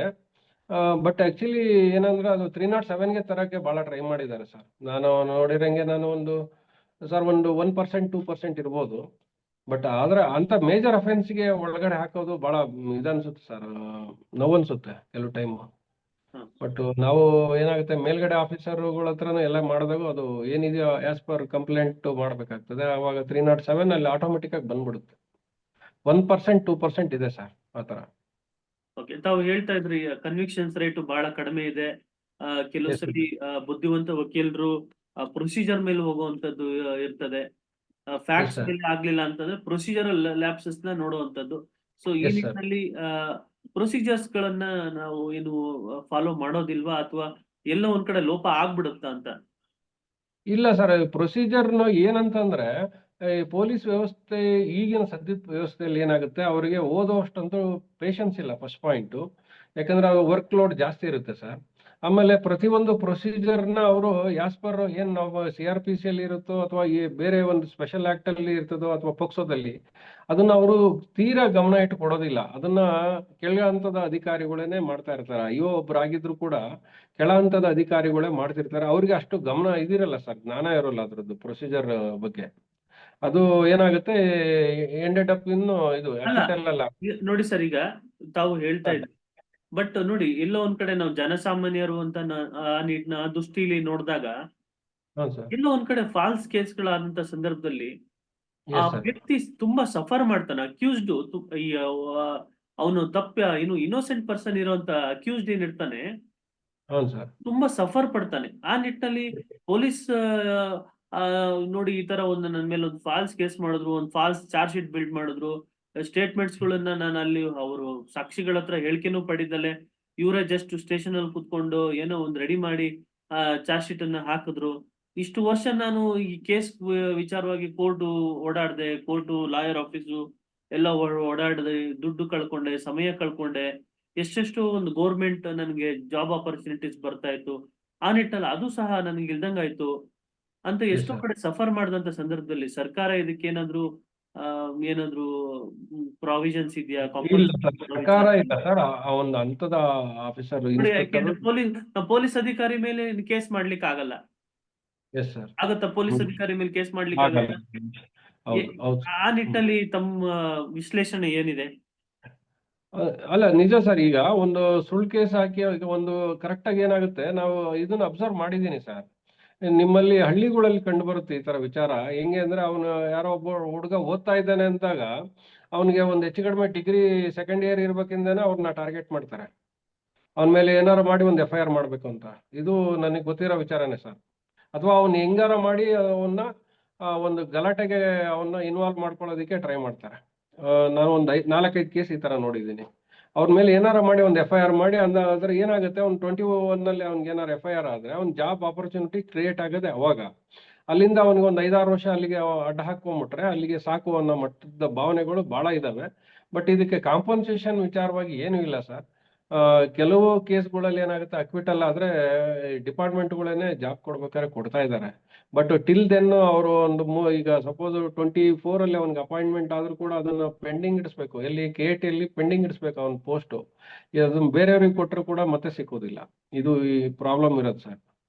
ಅಥವಾ ಅಲ್ಲಿ ಅದನ್ನ ಪೆಂಡಿಂಗ್ ಇಟ್ರೆ ಅದು ಕೇಸ್ ಅಕ್ವಿಟ್ ಆದಾಗ ಮತ್ತೆ ಅಬ್ಸರ್ವ್ ಮಾಡಿರೋಂಥ ಕೇಸ್ಗಳು ನಾನು ನೋಡಿದ್ದೀನಿ ಅದೇ ಪೋಸ್ಟ್ಗೆ. ಬಟ್ ಆ ಪೋಸ್ಟ್ ಫಿಲ್ ಆದ್ರೆ ಸಿಕ್ಕೋದಿಲ್ಲ ಸರ್. ಅಲ್ಲಿವರೆಗೂ ಅವ್ರು ಸಫರ್ ಮಾಡೋದಕ್ಕೆ ನಮ್ಮಲ್ಲಿ ಏನು ಪರಿಹಾರಗಳಿಲ್ಲ ಸರ್.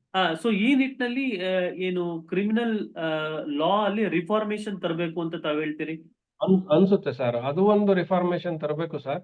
ಮತ್ತೆ ಈ FIR ಏನು ಗ್ಯಾಪ್ ಹೇಳಿದೆ ಸರ್, ಒಂದು ಕಂಪ್ಲೇಂಟ್ ಮತ್ತೆ FIR between registration FIR complaint ಮಧ್ಯೆ ಒಂದು ಸೂಕ್ತವಾದ ವ್ಯವಸ್ಥೆ ಬೇಕು ಅಂತ ನನಗೊಂದು ಅನಿಸ್ತಾ ಇದೆ ಸರ್. ಅದು ಅಲ್ಲ, ಈಗ ಏನಾಗುತ್ತೆ ಅಂದ್ರೆ FIR ಡಿಲೇ ಆದಂತ ಸಂದರ್ಭದಲ್ಲಿ ತಿರ್ಚುವಂತದ್ದು ಇರ್ತದೆ. ಸೊ ತಾವು ಒಂದ್ ಕಡೆ ನಾವು ಪಾಸಿಟಿವ್ ಆಗಿ ನೋಡಿದಾಗ ಅದ್ರಲ್ಲಿ ಜಿನೈನಿಟಿ ನೋಡ್ಕೊಂಡು FIR ಮಾಡೋದು ಕರೆಕ್ಟ್ ಅಂತ ತಾವ್ ಹೇಳ್ತೀರಿ. Yes sir. ಬಟ್ ಏನಾಗುತ್ತೆ ಅಂತಂದ್ರೆ ಅದನ್ನೇ ತಿರುಚುವಂತದ್ದು ಅಥವಾ ಬಿಲ್ಡ್ ಮಾಡಿ ಎಕ್ಸಾಜರೇಟ್ ಮಾಡಿ ಆಮೇಲೆ ವೆಯ್ಟ್ ಮಾಡ್ತಾರೆ ಸರ್. ಈ ಕೆಲವು ಸೆಟ್ಲ್ಮೆಂಟ್ ವೆಯ್ಟ್ ಮಾಡ್ತಾರೆ. ಅದೇ ಸೆಟಲ್ಮೆಂಟ್ ಆಮೇಲೆ ವೇಟ್ ಅದು ಮಾಡ್ಕೊಂಡು ಅವನೇನೊಂದು ಸೆಟಲ್ಮೆಂಟ್ ಬರ್ದಲೇ ಇದ್ರೆ ಫಾಲ್ಸ್ ಕೇಸ್ ಬುಕ್ ಮಾಡಿ ಅದು ಆ ತರನು ಇರ್ತದೆ. ಇದೆ So, ಸರ್. ಇದ್ರಲ್ಲಿ ಯಾವುದು ಸರಿ ಯಾವುದು ಒಂದು ಕ್ರಮವನ್ನ ಅಲ್ಲ ಸರ್, ನಾನ್ ಹೇಳೋದು ಅಂದ್ರೆ ಕಾನೂನಲ್ಲಿ ತಗೊಂಬಂದ್ರೆ ಸರೋಗುತ್ತೆ ಅಂತ. ಎಸ್ ಸರ್, ನಾನ್ ಹೇಳೋದೇನು ಅಂದ್ರೆ ಒಂದು ಕಂಪ್ಲೇಂಟ್ ಬಂದಾಗ ಬಿಫೋರ್ ದಟ್ ಇವರು ಏನಾಗುತ್ತೆ, ನಾನು ರಿಸೀವ್ ಮಾಡ್ತೀನಿ ಅನ್ಕೊಳ್ಳಿ ಸರ್, ಒಂದು SHO. ಬಿಫೋರ್ ದಟ್ ನಾನು ಇವ್ರದ್ದು ಒಂದು ರಿಪೋರ್ಟ್ ಆದ್ರೂ ತಗೊಳ್ಬೋದು. ನಾನು ಅಲ್ಲಿ ಸ್ಪಾಟ್ಗೆ ಹೋಗಿ ಬರೋದೇನು ಎಲ್ಲಾನು 30 ಕಿಲೋಮೀಟರ್ ರೇಂಜ್ ಒಳಗಡೆ ಇದಾವೆ ಸರ್. ಅಂದ್ರೆ ಸ್ಟೇಷನ್ ಟು ಸ್ಪಾಟ್ ಆ ರೇಂಜ್ ಲಿಮಿಟ್ಸ್ ಅಲ್ಲಿ ಇರ್ತದೆ. ಅಲ್ಲಿಗೆ ಹೋಗಿ ಬಂದೆ ನಾನು ಇದ್ರ ಬಗ್ಗೆ ಒಂದು ಇದು ಕೊಟ್ಟಿರತಕ್ಕಂತ ಏನ್ ದೂರ ಏನಿದೆ ಅದರಲ್ಲಿ ಸತ್ಯವಾಗಿದೆ ಅಂತ ಹೇಳಾರ ಒಂದು ಸ್ಟೇಟ್ಮೆಂಟ್ ಆದ್ರೂ ಬರ್ಸ್ಕೊಳ್ಬೇಕೇನೋ ಅನ್ಸುತ್ತೆ. ಅಂದ್ರೆ ಅಟ್ಲೀಸ್ಟ್ ವೆರಿಫೈ ಮಾಡಿದೆ ಅನ್ನೋದಕ್ಕೆ. ಅಲ್ಲ, ಇಲ್ಲಿ honesty place a very major role ಅಂತನಾ? ಹೌದು ಸರ್, ಹೌದು. ಅಲ್ಲ ನನಗೇನಾಗುತ್ತೆ, 100ರಲ್ಲಿ ಒಂದು 10 ಕೇಸ್ ಆಗ್ಲಿ ಯಾರೋ ಟಾರ್ಗೆಟ್ ಮಾಡಿ ಸಫರ್ ಮಾಡಿಸ್ತಾರಲ್ಲ, ಅದು ಸ್ವಲ್ಪ ನಂಗೆ ಅನ್ಸುತ್ತೆ ಸರ್. ಅಲ್ಲ, ನಮ್ಮಲ್ಲಿ KRPC ಪ್ರಾವಿಷನ್ ಇಲ್ಲ. ಅದೇ ಈಗ ನಾವು FIR ಅನ್ನ ದಾಖಲೆ ಮಾಡಿ ತದನಂತರ ಬಿ ರಿಪೋರ್ಟ್ ಹಾಕ್ಬಹುದು ಅಂತ ಹೇಳಿದ್ರಿ ತಾವು. ಬಿ ರಿಪೋರ್ಟ್ ಹಾಕ್ಲಿಲ್ಲ, ಹಂಗೆ ಚಾರ್ಜ್ ಶೀಟ್ ಉಳ್ಕೊಂತು. ಚಾರ್ಜ್ ಶೀಟ್ ಆಗ್ಬೋದು. ಆ ಸಂದರ್ಭದಲ್ಲಿ ಅವ್ನು ಸಫರ್ ಮಾಡ್ಬಿಡ್ತಾನೆ. ಎಸ್ ಸರ್, ಅವ್ರಿಗೆ ಬೇಲು ಅದು ಇದು ಅಂದಾಗ ಆಮೇಲೆ ಸಮಾಜದಲ್ಲಿ ಏನಾಗುತ್ತೆ, ಒಂಥರ ಯಾರೋ ಪ್ರಭಾವಿ ಅಥವಾ ಇನ್ಫ್ಲೂಯೆನ್ಸ್ ಇರೋನು ಯಾರೋ ಒಂದು ದುರ್ಬಲ ಒಂದು ಕುಟುಂಬನ ವ್ಯಕ್ತಿನ ತುಳಿದಾಗ ಬಹಳ ನೋವು ಅನ್ಸುತ್ತೆ ಸರ್. ಅವೆಲ್ಲ ನನ್ನ ಇದ್ರಲ್ಲಿ ತುಂಬಾ ಏನಾಗುತ್ತೆ, ಅದೆಲ್ಲ ಹಿಂದ್ಗಡೆ ಪ್ರಭಾವಿಗಳು ಇದ್ದೇ ಇದ್ರು ಅವೆಲ್ಲ ಕೇಸ್ಗಳಲ್ಲಿ. ಇನ್ನೊಂದು ಸರ್, ಈಗ ನಮ್ಮಲ್ಲಿ ಏನು ಮಾತಾಡ್ತಾರೆ ಅಂದ್ರೆ ನಮ್ಗೆ ಗೌರವ ಇದೆ ಸರ್, ಪೊಲೀಸ್ ಇಲಾಖೆಯಿಂದ ಬಹಳ ಗೌರವ ಇದೆ. ನಾನು ಸಾಕಷ್ಟು ಸರಿ ಹೇಳ್ತಿರ್ತೀನಿ ಏನಂತಂದ್ರೆ, police officers are the pre trial judges ಅಂತ ಹೇಳ್ತಾ ಇರ್ತೀನಿ. ಒಂದು ಕಂಪ್ಲೇಂಟ್ ಅನ್ನ ತಗೊಂಡ್ ಬಂದಿದ ತಕ್ಷಣ ಅದು ಕಂಪ್ಲೇಂಟ್ ಜೆನೈನ್ ಕಂಪ್ಲೇಂಟಾ ಅಥವಾ ಫಾಲ್ಸ್ ಕಂಪ್ಲೇಂಟಾ, ಅದ್ರೊಳಗೆ ಏನೋ ಉರುಳಿಲ್ವಾ ಅನ್ನೋದನ್ನ ಜಡ್ಜ್ ಮಾಡೋಂತವ್ರೆ ಅವರು. ಪೊಲೀಸ್ ಆಫೀಸರ್ಸ್ ಜಡ್ಜ್ ಮಾಡ್ತಾರೆ, ಅವರು ಜಡ್ಜ್ ರೋಲ್ ಪ್ಲೇ ಮಾಡ್ತಾರೆ. ಸೊ ಈ ನಿಟ್ಟಿನಲ್ಲಿ ಈ ಪೊಲೀಸ್ ಭಾಷೆ ಯೂಶಲ್ ಆಗಿ ಜನಸಾಮಾನ್ಯರು ಮಾತಾಡ್ಕೊಳ್ಳೋ ತುಂಬಾ ರೂಡ್ ಆಗಿ ಮಾತಾಡ್ತಾರೆ, ತುಂಬಾ ಒರಟಾಗಿ ನಡ್ಕೊಳ್ಳುವಂಥದ್ದು. ಇದು ಯಾಕೆ ಸರ್ ಅಂತ? ಇದು ಸರ್, ಎಲ್ಲಾರು ಹಂಗೆ ಇಲ್ಲ ಸರ್. ಅಲ್ಲಿ ಪೊಲೀಸ್ ವ್ಯವಸ್ಥೆಯಲ್ಲಿ ಏನಾಗುತ್ತೆ, ನಿಮ್ಗೆ ನನ್ನ ಭಾವನೆಯಲ್ಲಿ ಒಂದು 20% ಜಾಸ್ತಿ ಜನ ಕಣ್ಣಿಗೆ ಬೀಳ್ತಾರೆ ಸರ್. ಇನ್ನು 80% ಏನಿರ್ತಾರಲ್ಲ ನಾರ್ಮಲಿ ಆಗಿ ಇದ್ದಾರೆ ಸರ್. 80% ಯಾರು ಅಷ್ಟು ಇದಿಲ್ಲ. ಈ 20% ಏನಾಗಿದೆ, ಅವು ಮಾಡೋ ಭಾಷೆ ಮತ್ತೆ ಅವ್ರ ಏನು ಇದಿದಾವಲ್ಲ, ಅವು ಈ ಡಿಪಾರ್ಟ್ಮೆಂಟ್ಗೆ ಒಂದು ಕಳಂಕ ತರ್ತಾ ಇದೆ ಸರ್. ಅಷ್ಟಂತೂ ಹೇಳ್ಬಲ್ಲೆ. ಒಂದು 20% ಇದ್ದಾರೆ. ಇನ್ನು 80% ಸರ್, ಅವರು ಎಲೆಮರೆ ಕಾಯ್ತರನೇ ಇದ್ದಾರೆ. ಅವ್ರದ್ದು ಮಾತಾಡೋ ರೀತಿನೂ ಕರೆಕ್ಟ್ ಆಗಿರುತ್ತೆ, ಬಟ್ ಅವ್ರು ಏನಾಗುತ್ತೆ, ಸಮಾಜಕ್ಕೆ ಅಷ್ಟೊಂದು ಕಾಂಟ್ಯಾಕ್ಟ್ ಇರಲ್ಲ, ಹಂಗಾಗಿ ಗೊತ್ತಾಗಲ್ಲ ಸರ್. ಅವರು ಈ ಕೆಲವರೇ ಇರ್ತಾರೆ. ನೀವು ಅಬ್ಸರ್ವ್ ಮಾಡಿದ್ರೆ ಗೊತ್ತಾಗುತ್ತೆ ಸರ್. ಯಾವ್ದಾರು ಒಂದು ವಯಸ್ಸೊಳಗೆ ಕರೆಕ್ಟ್ ಆಗಿ ಅಬ್ಸರ್ವ್ ಮಾಡಿದ್ರೆ ನಿಮ್ಗೆ ಗೊತ್ತಾಗುತ್ತೆ. ಅದೇ ನಾವು ಜನರಲೈಸ್ ಮಾಡಬಾರ್ದು ಅಂತ ತಾವು ಜನರಲೈಸ್ ಮಾಡೋದು ತಪ್ಪಾಗುತ್ತೆ ಅಂತ ಸರ್. ಜನರಲೈಸ್ ಮಾಡೋದು ಮತ್ತೆ ಚಾರ್ಜ್ ಶೀಟ್ ವಿಚಾರವಾಗಿ ಈ ಸ್ಟೇಟ್ಮೆಂಟ್ ಗಳನ್ನ ರೆಕಾರ್ಡ್ ಮಾಡೋ ವಿಚಾರದಲ್ಲಿ ತಮ್ದೇನಾದ್ರು ವಿಶ್ಲೇಷಣೆ ಇದೆಯಾ ಸರ್? ಸರ್, ರೆಕಾರ್ಡ್ ಮಾಡೋದು ಏನಾಗುತ್ತೆ, ಇತ್ತೀಚೆಗೆ ಮೊನ್ನೆ ಒಂದು ಯಾವ್ದೋ ಒಂದು ನಾನೇ ಒಂದು ಕೇಸಲ್ಲಿ ನೋಡ್ತಾ ಇದ್ದೀನಿ. ಈವನ್ ಎಲ್ಲಾ ಸ್ಟೇಟ್ಮೆಂಟನ್ನು ಹೆಂಗ್ ಮಾಡ್ತಾರೆ ಅಂದ್ರೆ ಸರ್, ಒಂದು ಫಸ್ಟ್ ಸ್ಟೇಟ್ಮೆಂಟ್ ರೆಡಿ ಮಾಡ್ಕೊಂತಾರೆ, ಅಲ್ಲಿ ಅದನ್ನ ಕಾಪಿ ಪೇಸ್ಟ್ ಮಾಡ್ಕೊಂಡು ಆಮೇಲೆ ಪ್ರತಿಯೊಬ್ಬರಿಗೂ ಅಲ್ಲಿ ಏನಿರ್ತದೋ ರಿಲೆವೆಂಟ್ ಪೋರ್ಷನ್ ಮಾತ್ರ ಚೇಂಜ್ ಮಾಡ್ತಾರೆ ಸರ್. ಅದು ಮೊನ್ನೆ ಹೈಕೋರ್ಟ್ ಅಲ್ಲಿ ಯಾವುದೋ ಒಂದು 2-3 ಕೇಸಲ್ಲಿ ಅಬ್ಸರ್ವ್ ಮಾಡಿದ್ರು.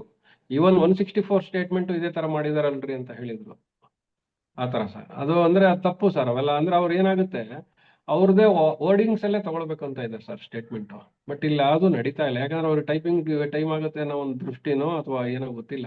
ಅಥವಾ ಏನಾಗುತ್ತೆ ಅಂದ್ರೆ ಕಾಂಟ್ರಾಡಿಕ್ಟರಿ ಸ್ಟೇಟ್ಮೆಂಟ್ ಆಗ್ಬಿಡುತ್ತೆ ಅಂತ ಹೇಳ್ಬಿಟ್ಟು ಅದ್ರ ರಿಸ್ಕ್ ತಗೊಳಕ್ ಹೋಗಲ್ಲ ಸರ್. ಅಂದ್ರೆ ಇವರು ಟೈಪ್ ಮಾಡ್ಬೇಕಾದ್ರೆ ಅವ್ರು ಟೈಪ್ ಮಾಡ್ಬೇಕಾದ್ರೆ ಕಾಂಟ್ರಾಡಿಕ್ಟರಿ ಆಗುತ್ತೆ, ಅದನ್ನ ಚೆಕ್ ಮಾಡ್ಬೇಕಲ್ಲ, ತುಂಬಾ ಟೈಮ್ ಆಗುತ್ತೆ ಸರ್. ಅದಕ್ಕೆ ಅವರು ಏನ್ ಮಾಡ್ತಾರೆ, ಸೇಫ್ ಮೆಥಡ್ ಹೋಗ್ತಾರೆ. But it wrong sir. Statement ತಗೊಳ್ಳೋ ರೀತಿ ತುಂಬಾ ರಾಂಗು. ನೀವು ಎಲ್ಲ ಚಾರ್ಜ್ ಶೀಟ್ ನೋಡಿದ್ರು ಅದು ಸೇಮ್ ಸ್ಟೇಟ್ಮೆಂಟ್ಸ್ ಅಲ್ಲೇ ಸ್ಟಾರ್ಟ್ ಆಗುತ್ತೆ. ಮಧ್ಯದಲ್ಲಿ ಪ್ರತಿಯೊಬ್ಬ ಪರ್ಸನ್ಗೆ ವಿಟ್ನೆಸ್ಗೆ ಚೇಂಜ್ ಆಗ್ತಾ ಹೋಗುತ್ತೆ. ಅಂದ್ರೆ ರಿಲೆವೆಂಟ್ ಪೋರ್ಷನ್ ಮಾತ್ರ. ಈ ಚಾರ್ಜ್ ಶೀಟ್ ಫೈಲ್ ಮಾಡೋ ನಿಟ್ಟಿನಲ್ಲಿ ಡಿಲೇ ಆಗುತ್ತಲ್ಲ ಸರ್, ಇದು ಯಾಕಾಗುತ್ತೆ ಅಂತ. ಕೆಲವು ಸಲ 2 ಡಿಲೇ. ವರ್ಷ ಚಾರ್ಜ್ ಶೀಟ್ ಹಾಕಿರಲ್ಲ. ಕೆಲವು ಸಲ ಹೌದು. ಈಗ ಪ್ರೊಸೀಜರು ಹೀನಿಯಸ್ ಅಫೆನ್ಸ್ ಅಲ್ಲಿ 90 ಡೇಸ್, ನಾನ್ ಹೀನಿಯಸ್ ಅಲ್ಲಿ 60 ಡೇಸ್ ಅಂತ ಹೇಳಿದ್ರು ಸಹ ಪರ್ಮಿಷನ್ ತಗೊಂಡು ಇಲ್ಲ ನಾವು ಸರ್, ಲೇಟ್ ಪೋಕ್ಸೋ ಕೇಸ್ಗಳು ಇಲ್ಲ ಸರ್. ಈನಸ್ ಕೇಸ್ ಏನಿದಾವೋ ಅವೆಲ್ಲ ಇನ್ ಟೈಮಲ್ಲಿ ಆಗ್ತಾ ಇದಾವೆ ಸರ್. ಈ ಕೆಲವು ಟೈಮಲ್ಲಿ ಏನಾಗುತ್ತೆ, FSL ಇಂದ ರಿಪೋರ್ಟ್ ಬರೋದಿಲ್ಲ, ಲೇಟ್ ಆಗ್ತದೆ. ಅವಾಗ ಏನಾಗುತ್ತೆ, SP ಅವರಿಂದ ಪರ್ಮಿಷನ್ ತಗೊಂಡು ಹಾಕ್ತಾರೆ. ಅದು ಅದನ್ನ ಪೆಂಡಿಂಗ್ ಇಟ್ಟು ಮತ್ತೆ ಇದಕ್ಕೆ ಲಿಬರ್ಟಿ ರಿಸರ್ವ್ ಮಾಡ್ಕೊಂಡು ಹಾಕ್ತಾರೆ. ಅದು ಅವಾಗ ಲೇಟ್ ಮಾಡಿರ್ತಾರೆ ಕೆಲವು ಟೈಮ್. FSL ಇಂದ ಸ್ವಲ್ಪ ಲೇಟು ಸರ್, ಯಾವಾಗಲೂ ಬರ್ಬೇಕಂದಾಗ. FSLದು ರಿಪೋರ್ಟ್ಗಳು ಬರಲ್ಲ ಬೇಗ. ಮತ್ತೆ ಈ ಕರ್ನಾಟಕ ಪೊಲೀಸ್ ಆಕ್ಟ್ ನಡೆಯಲ್ಲಿ ಗ್ಯಾಮ್ಲಿಂಗ್ ನಡೆಯುವಂತದ್ದು, ಗೇಮಿಂಗ್ ಹೌಸ್, ಆ ನಿಟ್ಟಿನಲ್ಲಿ ಪ್ರಕರಣಗಳ ಅದ್ರ ಬಗ್ಗೆ ಏನಾದ್ರು ಉಲ್ಲೇಖ ಇದೆ ಸರ್? ಇದಾವೆ ಸರ್, ಇದಾವೆ. ಎಲ್ಲ ಹೆಚ್ಚು ಕಡಿಮೆ ಸರ್. ಈ ಇಸ್ಪೇಟ್ ಭಾಳ ಕಡೆ ಆಡ್ತಾ ಇರ್ತಾರೆ. ಆಮೇಲೆ ಇತ್ತೀಚೆಗೆ ಇದು ಸರ್, ಆನ್ಲೈನ್ ಬೆಟ್ಟಿಂಗ್ ಇರ್ತದೆ, ಕ್ರಿಕೆಟದು. ಅದು ಇರ್ತದೆ ಸರ್. ಅದು ರೈಡ್ಗಳು ಪ್ರಾಪರಾಗಿ ಮಾಡ್ತಾ ಇರ್ತಾರೆ ಪೊಲೀಸವರು ಮಾಡ್ಬಿಟ್ಟು ಅದನ್ನ ಇದು ಮಾಡ್ತಾರೆ. ಬಟ್ ಅದು ಏನಾಗುತ್ತೆ, ಅದು ನೀವು ತುಂಬಾನೇ ಕಟ್ ಮಾಡಬೇಕು ಅಂದ್ರೆ ಜನರು ಸಪೋರ್ಟ್ ಬೇಕು ಸರ್ ಅದಕ್ಕೆ. ಯಾವುದಕ್ಕೆ, ಗ್ಯಾಮ್ಲಿಂಗು ಮತ್ತೆ ಬೆಟ್ಟಿಂಗ್ ಎರಡೂ ಗೊತ್ತಿರುತ್ತೆ ಜನರಿಗೆ. ಅವ್ರು ಅದನ್ನ ಹೇಳ್ಬೇಕಾಗ್ತದೆ. ಕೆಲವು ಟೈಮ್ ಹೇಳಿದಾಗ ಆಫೀಸರ್ಸ್ಗಳು ಅದನ್ನ ಇನಿಷಿಯೇಟಿವ್ ತಗೊಂಡ್ರೆ ಒಳ್ಳೇದು. ಇಲ್ಲ ಅಂದಾಗ ಸರ್ ಕಂಟಿನ್ಯೂ ಆಗ್ತಾ ಇರುತ್ತೆ. ಬಟ್ ಅವ್ರಿಗೆ ಮಾಹಿತಿ ಇರುತ್ತೆ. ಸೊ ಈ ನಿಟ್ಟಿನಲ್ಲಿ ಜನಸಾಮಾನ್ಯರು, ಪೊಲೀಸು ಎಸ್ ಸರ್. ಹಾಗೂ ನ್ಯಾಯಾಲಯ ಈ ಮೂರು ಸೇರ್ಕೊಂಡು ನ್ಯಾಯವನ್ನ ಪಡ್ಕೊಳ್ಳೋ ನಿಟ್ಟಿನಲ್ಲಿ ಮೂರು ಜನ ಬೇಕಾಗ್ತದೆ ಅಂತ ತಾವ್ ಹೇಳ್ತೀರಿ ಸರ್. ಈವನ್ ಗ್ಯಾಮ್ಲಿಂಗ್ ಕೇಸಲ್ಲೂ ಹಾಸ್ಟೈಲ್ ಆಗ್ತಾರೆ ಸರ್, ಯಾರು ಮಾಜರ್ ವಿಟ್ನೆಸ್ ಇರ್ತಾರಲ್ಲ. ಗ್ಯಾಮ್ಲಿಂಗ್ ಯಾಕಂದ್ರೆ ಸೇಮ್ ಊರಿಗೆ ಸೇರಿರೋರು ಇರ್ತಾರೆ ಸರ್. ಇಲ್ಲಿ ಅದೊಂದು ಮೇನ್ ಪ್ರಾಬ್ಲಮ್. ಹಂಗಾಗಿ ಅದು ಹಾಸ್ಪಿಟಲ್ ಜಾಸ್ತಿ ಆಗುತ್ತೆ cases. Okay okay sir, okay. ಈಗ ಸಾಹೇಬ್ರಿದ್ದಾರೆ, ಮಾಂತೇಶ್ ಸಾಹೇಬ್ರಿದ್ದಾರೆ. ಇವರು ಈ ಮುಂಚೆ ಪೊಲೀಸ್ ಅಧಿಕಾರಿ ಆಗಿರ್ತಾರೆ ಮತ್ತು ಈಗ ವಕೀಲರಾಗಿ ಸೇವೆಯನ್ನ ಸಲ್ಲಿಸ್ತಾ ಇರ್ತಾರೆ. ಸೊ ಈ ನಿಟ್ಟಿನಲ್ಲಿ ಪೊಲೀಸ್ ಇಲಾಖೆಯನ್ನ ನೇರವಾಗಿ ನೋಡಿರೋ ಅಂತ ವ್ಯಕ್ತಿ ಆಗಿದ್ದು ಮತ್ತು ವಕೀಲರಾಗಿಯೂ ಸಹ ಸೇವೆಯನ್ನ ಸಲ್ಲಿಸಿರ್ತಾರೆ. ಈ ಈ ನಿಟ್ಟಿನಲ್ಲಿ ಯಾವ್ದಾದ್ರು ಪ್ರಶ್ನೆಗಳಿದ್ರೆ ನಿಮ್ಮ ಏನೋ ಪ್ರಶ್ನೆಗಳಿದ್ರೆ ದಯವಿಟ್ಟು ಕೇಳಿ, ಪ್ರಶ್ನೆಗಳು ಕೇಳಿ. ನಾವು ಪ್ರಹ್ಲಾದ್ ಅಂತ ವಕೀಲರು ಸರ್ ಮಾತಾಡೋದು. ನಮಸ್ಕಾರ ಹೇಳಿ ಸರ್. ಸರ್ ಅದೇ ಒಬ್ಬ ಪೊಲೀಸ್ ಎಷ್ಟು ಜನಸಂಖ್ಯೆಗೆ ಒಬ್ರು ಪೊಲೀಸ್ ಮ್ಯಾನುವಲ್ ಪ್ರಕಾರ ಆಯ್ಕೆ ಮಾಡ್ಬೇಕು ಸರ್? ಸರ್ ಅದು ಸ್ಟ್ಯಾಟಿಸ್ಟಿಕ್ಸ್ ಅಷ್ಟು ಐಡಿಯಾ ಇಲ್ಲ ಸರ್, ನಾವು ಅದ್ರ ಬಗ್ಗೆ ಅಷ್ಟು ಹೋಗಿಲ್ಲ. ನಮ್ಮಲ್ಲಿ 300 ಒಬ್ರು ಇದ್ದಾರೆ ಅಂತ ಒಂದು ಸರ್ ಪೊಲೀಸ್ ಸಿಬ್ಬಂದಿ ಸರ್. ಅಲ್ಲ ಸರ್, ಟುಡೇ 2000 ಮೆಂಬರ್ಸ್ ಒಬ್ರು ಇರ್ಬೋದಲ್ಲ ಸರ್ ಇವತ್ತಿನ ದಿನಮಾನದಲ್ಲಿ ಅಂದಾಜ್? ಇಲ್ಲ ಸರ್, ಜಾಸ್ತಿ ಇದ್ದಾರೆ ಸರ್, ಜಾಸ್ತಿ ಇದ್ದಾರೆ. ಮತ್ತೆ ಹಂಗಾದ್ರೆ ವರ್ಕ್ಲೋಡ್ ಹೆಚ್ಚಿಗೆ ಆಗುತ್ತಲ್ಲ ಸರ್, ಅವ್ರ ಹೆಂಗ ಲಾ ಅಂಡ್ ಆರ್ಡರ್ ಕಂಟ್ರೋಲ್ ಮಾಡಕ್? ಎಸ್ ಸರ್, ಅದೇ ನಾನು ಹೇಳ್ತಾ ಇದ್ದೀನಿ ನಿಮ್ಗೆ. ಚಾರ್ಜ್ ಶೀಟ್ ಯಾಕೆ ವೀಕ್ ಆಗ್ತಾವಂತ ನಿಮ್ಗೆ ಒಂದು ಹೇಳಿದ್ನಲ್ಲ ಸರ್. ಚಾರ್ಜ್ ಶೀಟ್ ವೀಕ್ ಆಗೋದಕ್ಕೆ ಅವ್ರಿಗೆ ಟೈಮ್ ಬೌಂಡ್ ಕೊಟ್ಬಿಟ್ಟಿರ್ತಾರೆ, ಅಲ್ಲಿ ಏನು ಕ್ವಾಲಿಟಿ ಏನು ನೋಡಕ್ ಆಗ್ತಾ ಇಲ್ಲ. ಆಮೇಲೆ ಏನಾಗುತ್ತೆ ಸರ್, ಈಗ ಈ ವೆಹಿಕಲ್ಸ್ ಇದಾವೆ ಸರ್ ನಮ್ಮಲ್ಲಿ, ನೈಟ್ ರೌಂಡ್ಸ್ಗೆಲ್ಲ ವೆಹಿಕಲ್ಸ್ ಇದಾವೆ. ಮೊದ್ಲೆಲ್ಲ ತರ ಇಲ್ಲ ಇವಾಗ. ಹಂಗಾಗ್ಬಿಟ್ಟು ಎಲ್ಲ ಅವ್ರಿಗೆ ಏನಾಗುತ್ತೆ, ಈ ಮತ್ತೆ ಇಡೀ ಒಂದು ಸ್ಟೇಷನ್ ನ ಲಿಮಿಟ್ಸ್ ನ ಡಿವೈಡ್ ಮಾಡಿರ್ತಾರೆ ಸರ್. ಆ ಬೀಟ್ ಒಂದು 20 ಬೀಟ್ ಅಂತ ಮಾಡಿರ್ತಾರೆ. ಆ ನೈಟ್ ಎಲ್ಲ ಮಾಡ್ತಾರೆ ಸರ್. ಅದು ಏನಾಗುತ್ತೆ, ಓನ್ಲಿ ಈ ಅಫಿಷಿಯಲ್ ವರ್ಕ್, ಏನು ಕ್ಲರಿಕಲ್ ವರ್ಕ್ ಬರ್ತದಲ್ಲ ಸರ್, ಟೈಪಿಂಗು ಅದೆಲ್ಲ ಇರುತ್ತಲ್ಲ ಸರ್, ಅದಕ್ಕೆ ಮಾತ್ರ ಸ್ವಲ್ಪ ಈ ಅಂದ್ರೆ ಸ್ಕಿಲ್ಡ್ ವರ್ಕರ್ ಬೇಕು ಸರ್. ಅಂದ್ರೆ ಅವ್ರಿಗೆ ಸ್ವಲ್ಪ ನಾಲೆಡ್ಜ್ ಇರಬೇಕು. ಅವ್ರದ್ದು ಸ್ವಲ್ಪ ಶಾರ್ಟೇಜ್ ಇದೆ ಸರ್, ಅಲ್ಲಿ ಶಾರ್ಟೇಜ್. ಅಲ್ಲ ಸರ್, ಇಲ್ಲಿ ಪ್ರಾಬ್ಲಮ್ ಏನಾಗಿದೆ ಅಂದ್ರೆ ಲಾಟಿ ನಡಿಬೇಕು ಮತ್ತೆ ಟೈಪಿಂಗು ಮಾಡ್ಬೇಕು ಅಂತಾನೆ ಆಯ್ಕೆ ಮಾಡ್ತಾ ಇದ್ದಾರೆ. ಇಲ್ಲ ಸರ್, ತಾಲೂಕು ಈ CPI ಸಾಹೇಬರ ಆಫೀಸ್ ಇರ್ಬೋದು, PSI ಸಾಹೇಬರ ಆಫೀಸ್ ಇರ್ಬೋದು, ಅಲ್ಲೆಲ್ಲ ನಾವು ಡೈಲಿ ಹೋಗ್ತಾ ಇರ್ತೀವಲ್ಲ ಸರ್, ಅವ್ರು ಡ್ಯೂಟಿನೂ ಮಾಡ್ತಿರ್ತಾರೆ ಮತ್ತೆ ಕಂಪ್ಯೂಟರ್ ವರ್ಕ್ ಕೂಡ ಮಾಡ್ತಾ ಇರ್ತಾರೆ ಸರ್. ಅವರ ಅಷ್ಟೊಂದು ಕೂಡ ಅವರೇ ಇರ್ತಾರೆ. ಈ ತರ ಪ್ರಾಬ್ಲಮ್ ಇರೋದಕ್ಕೆ ತೊಂದರೆ ಆಗ್ಬೋದನ? ಈ ತರ ಇದ್ರೆ ಇನ್ನು ಮುಂದೆ ಆದ್ರೂ ಕೂಡ ನಾವು 32, 34 ಕಂಟ್ರೋಲ್ ಮಾಡಕ್ಕೆ ಆಗಲ್ಲ ಸರ್. ಅಲ್ಲ, ನಿಜ ಸರ್. ಇಲ್ಲಿ ನಾವು ಇದ್ದಿದ್ ಕಡೆ ಏನಂದ್ರೆ IO ಅಸಿಸ್ಟೆಂಟ್ಸ್ಗಳು ಏನಿರ್ತಿರಲ್ಲ, ಅವ್ರು ನಮ್ಗೆ ಫಿಕ್ಸ್ ಆಗಿದ್ರು. ಬಟ್ ಏನಾಗುತ್ತೆ ಅಂದ್ರೆ ಸರ್, ಕೆಲವು ಎಕ್ಸೆಪ್ಷನಲ್ ಡ್ಯೂಟೀಸ್ ಇರ್ತದೆ. ಅಂದ್ರೆ ಅವಾಗ ಎಲ್ಲ ಮೆನ್ನು ಬೇಕಾಗಂತದ್ದು ಇರ್ತದೆ. ಅವಾಗ ಏನ್ ಮಾಡ್ತಾರೆ, ಅವ್ರನ್ನ ಇದ್ ಮಾಡ್ತಾರೆ. ಅದರ್ವೈಸ್ ಡಿಸ್ಟರ್ಬ್ ಮಾಡ್ಲಿಲ್ಲ ಸರ್ ನನಗೂ, ನಾವಿದ್ದಾಗ ಅಲ್ಲ, ನಮ್ಗೆ ಒಬ್ಬೊಬ್ರು ಅಟ್ಯಾಚ್ ಮಾಡಿದ್ರು. ಅವ್ರನ್ನೆಲ್ಲ ಎನ್ಲಿ ಎಕ್ಸೆಪ್ಷನಲ್ ಕೇಸಸ್ ಮಾತ್ರ ಡಿಸ್ಟರ್ಬ್ ಮಾಡಿದ್ರು. ಅಲ್ಲ ಸರ್, 300 ಜನಕ್ಕೂ 3000 ಜನಕ್ಕೂ ಬಹಳ ವ್ಯತ್ಯಾಸ ಆಗುತ್ತಲ್ಲ ಸರ್, ಒಬ್ಬ ಪೊಲೀಸ್ ಮ್ಯಾನ್ ಅದಕ್ಕೆ ಸರ್. ಅದು ಇದು ಸರ್, ಗೌರ್ಮೆಂಟ್ ಅವರಿಗೆ ಡಿಸೈಡ್ ಮಾಡ್ತಾರೆ ಸರ್. ನಮ್ಗೆ ಅದು ಕಡಿಮೆ ಅಂತ ಅನ್ಸುತ್ತೆ. ಅದು ವರ್ಕ್ ಲೋಡ್ ತುಂಬಾ ಇದೆ, ಪ್ರೆಷರ್, ಅದು ಗೊತ್ತು ಸರ್. ಬಟ್ ಅವರು ಡಿಸೈಡ್ ತಗೊಳ್ಬೇಕಲ್ಲ ಸರ್, ಆತರ. ಸರ್, ನಾನು ಅಡ್ವೊಕೇಟ್ ಬಾಳೇಶ್ ಅಂತ. Sir Namaste, sir. Sir, any checks or any kind of higher authorities are there to control the corruption in the police department? Because everybody knows that one. Even if we look at the traffic police station, we can open lies, we can just see how they are doing, looting the normal person because common person. If you go to the police department if you go to the police stations also, they will also try to extract the money. So is there any kind of rules, regulations are there, or any higher authority monitoring on them? ಅದು ಯಾವ ತರ ಇದೆ sir ಅದು? Monitor ಮಾಡ್ತಾರೆ sir, ಅವೆಲ್ಲ internal monitoring ಇರುತ್ತೆ. ಏನಾರು ಈ ತರ ಕಂಡು ಬಂದಾಗ ಡಿ ಎಲ್ಲ ಕಂಡಕ್ಟ್ ಮಾಡ್ತಾರೆ, ಕೆಲವೆಲ್ಲ ಮಾಡ್ತಾರೆ ಸರ್. ಸಸ್ಪೆನ್ಷನ್ ಇರ್ತದೆ, ಅವ್ರಿಗೇನು ಇಂಟರ್ನಲ್ ಏನು ಒಂದು ವ್ಯವಸ್ಥೆ ಇರುತ್ತೆ, ಅದರ ಪ್ರಕಾರ ಮಾಡ್ತಾ ಇದ್ದಾರೆ ಸರ್, ಮಾಡ್ತಾ ಇದ್ದಾರೆ. ಹೌದಾ? Because normally we see that one hand in glove with politicians, ruling party ಆತರ ಆಗುತ್ತೆ. So always that's what I just wanted to check common person ಯಾವ ತರ ರಿಲೀಫ್ ಸಿಗಬಹುದು ಅಂತ. ನಾವು ಈಗ ಅಡ್ವೊಕೇಟ್ ಅಂತ ನಾವು ಹೋದ್ಮೇಲೆ ಓಕೆ ಆಯ್ತು sir, they will sit in across the table and then they will discuss, sir ಈ ತರ ಮಾಡಿ, ಸರ್ ಈ ತರ ಮಾಡಿ ಅಂತ. Even we also do the mediation part. But as a common person ಹೋದ ತಕ್ಷಣ ವೆನ್ ದೇ ಓಪನ್ಲಿ ಆಸ್ಕ್ ಅಲ್ವಾ, ಸೊ ಅದಕ್ಕೆ ಏನಾರ ಚೆಕ್ಸ್ ಇದೆಯಾ ಅಂತ ಅದಕ್ಕೆ ನಾ ಕೇಳ್ತಾರ ಸರ್.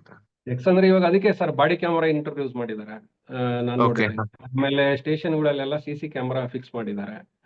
Okay, ಹ. ಈ ತರ ಅದ್ರ ಬಿಟ್ಟು ಏನಾರು ಇದ್ದಾಗ ನೀವು ಇನ್ ಮಾಮೂಲಿ ಲೋಕಾಯುಕ್ತ ಇರುತ್ತೆ, ಅದ್ರ ಎಲ್ಲ Okay. ಮಾಡ್ತಿರ್ತಾರೆ ಸರ್. ಬಟ್ ಅವರು ಎಲ್ಲ ಇಂಟರ್ನಲ್ ಅಲ್ಲಿ ಏನಾಗುತ್ತೆ ಮಾಹಿತಿ ಇರುತ್ತೆ ಸರ್, ಅವೆಲ್ಲ ಕಂಟ್ರೋಲ್ ಮಾಡ್ತಾ ಇರ್ತಾರೆ.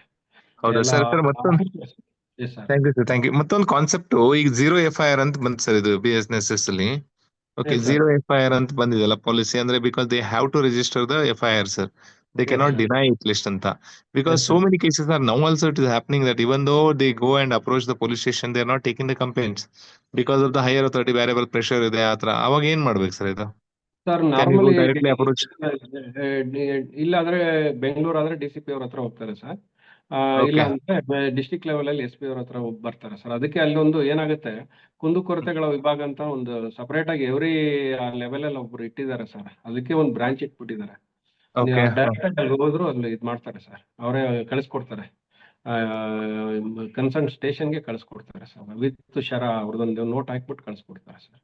ಅಂದ್ರೆ ಹೋಗ್ಬೋದು. ಪ್ರೈವೇಟ್ ಕಂಪ್ಲೇಂಟ್ ಫೈಲ್ ಮಾಡ್ಕೊಂಡು you can go to the magistrate. ಇಲ್ಲ ಅಲ್ಲಿಂದ ಡೈಲಿ ಇಲ್ಲ ಸರ್, ಹಂಗೇನಿಲ್ಲ. ಇವಾಗ ಸಪೋಸ್ ಇಲ್ಲಿ ಕಂಪ್ಲೇಂಟ್ ತಗೊಂಡಿಲ್ಲ ಅಂದಾಗ SP ಹಾ. ಆಫೀಸ್ ಅಲ್ಲಿ ಹೋದ್ರೆ ಅವರು ಅಲ್ಲಿ ಇದ್ ಮಾಡ್ತಾರೆ ಸರ್, ಕರೆಸಿಬಿಟ್ಟು ಆ ಸ್ಟೇಷನ್ಗೆ ವಿತ್ ಲೆಟರ್ ಕಳ್ಸಿಕೊಡ್ತಾರೆ ಸರ್. ಆ ತರನೇ FIR ಆಗಿದಾವೆ. ಆ ತರ Okay, ಏನಾರ ಇದಾದಾಗ FIR ಮಾಡ್ತಾರೆ ಸರ್, ಮಾಡ್ತಾರೆ. Thank you sir, thank you, thank you sir. Wonderful. It was very wonderful session sir ನಿಮ್ ಕಡೆಯಿಂದ. Very knowledgeable and we are just happy to hear you at least. Okay, thank you Thank sir. you. ನಮಸ್ಕಾರ sir, Purohit ಅಂತ ನಮಸ್ಕಾರ. ಹೊಸಪೇಟೆಯಿಂದ. ಎಲ್ಲರಿಗೂ ನಮಸ್ಕಾರ sir.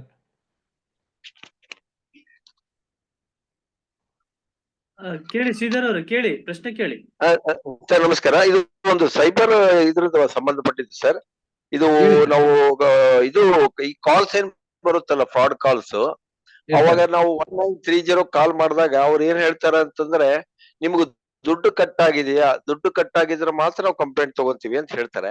ನಾನು ಅವ್ರಿಗೆ ಏನ್ ಹೇಳ್ತಾ ಇದ್ದೇನೆ ಅಂತಂದ್ರೆ, ಈ ನಮ್ಗೆ ನಂಬರ್ ಬಂದಿರ್ತದಲ್ಲ, ನಾವು ಅವ್ರಿಗೆ ಕೊಟ್ಬಿಟ್ರೆ ಆ ನಂಬರ್ ಇಂದ ಏನಾದ್ರು ಆಕ್ಷನ್ ತಗೊಳಕ್ ಆಗತ್ತೆ ಅಂದ್ರೆ, ಇಲ್ಲ ಸರ್ ಆಗ ಬರೋದಿಲ್ಲ, ನೀವು ಇಲ್ಲ ಸರ್, ಅದು ನೀವು ಹೆಂಗೆ ದುಡ್ಡು ಅಂತ ಕಟ್ ಆಗಿದ್ರೆ ಮಾತ್ರ ಬರ್ತದೆ. ಇಲ್ಲ ಸರ್, ಅದು ನಂಬರು, ಅದು ನಮ್ಮಲ್ಲಿ ವ್ಯವಸ್ಥೆ ಬಹಳ ಹೈ ಲೆವೆಲ್ ಇದೆ ಸರ್. ಅದು ನಂಬರ್ ಕ್ರಿಯೇಟ್ ಮಾಡ್ಕೊಂತಾರೆ ಸರ್ ಅದನ್ನ.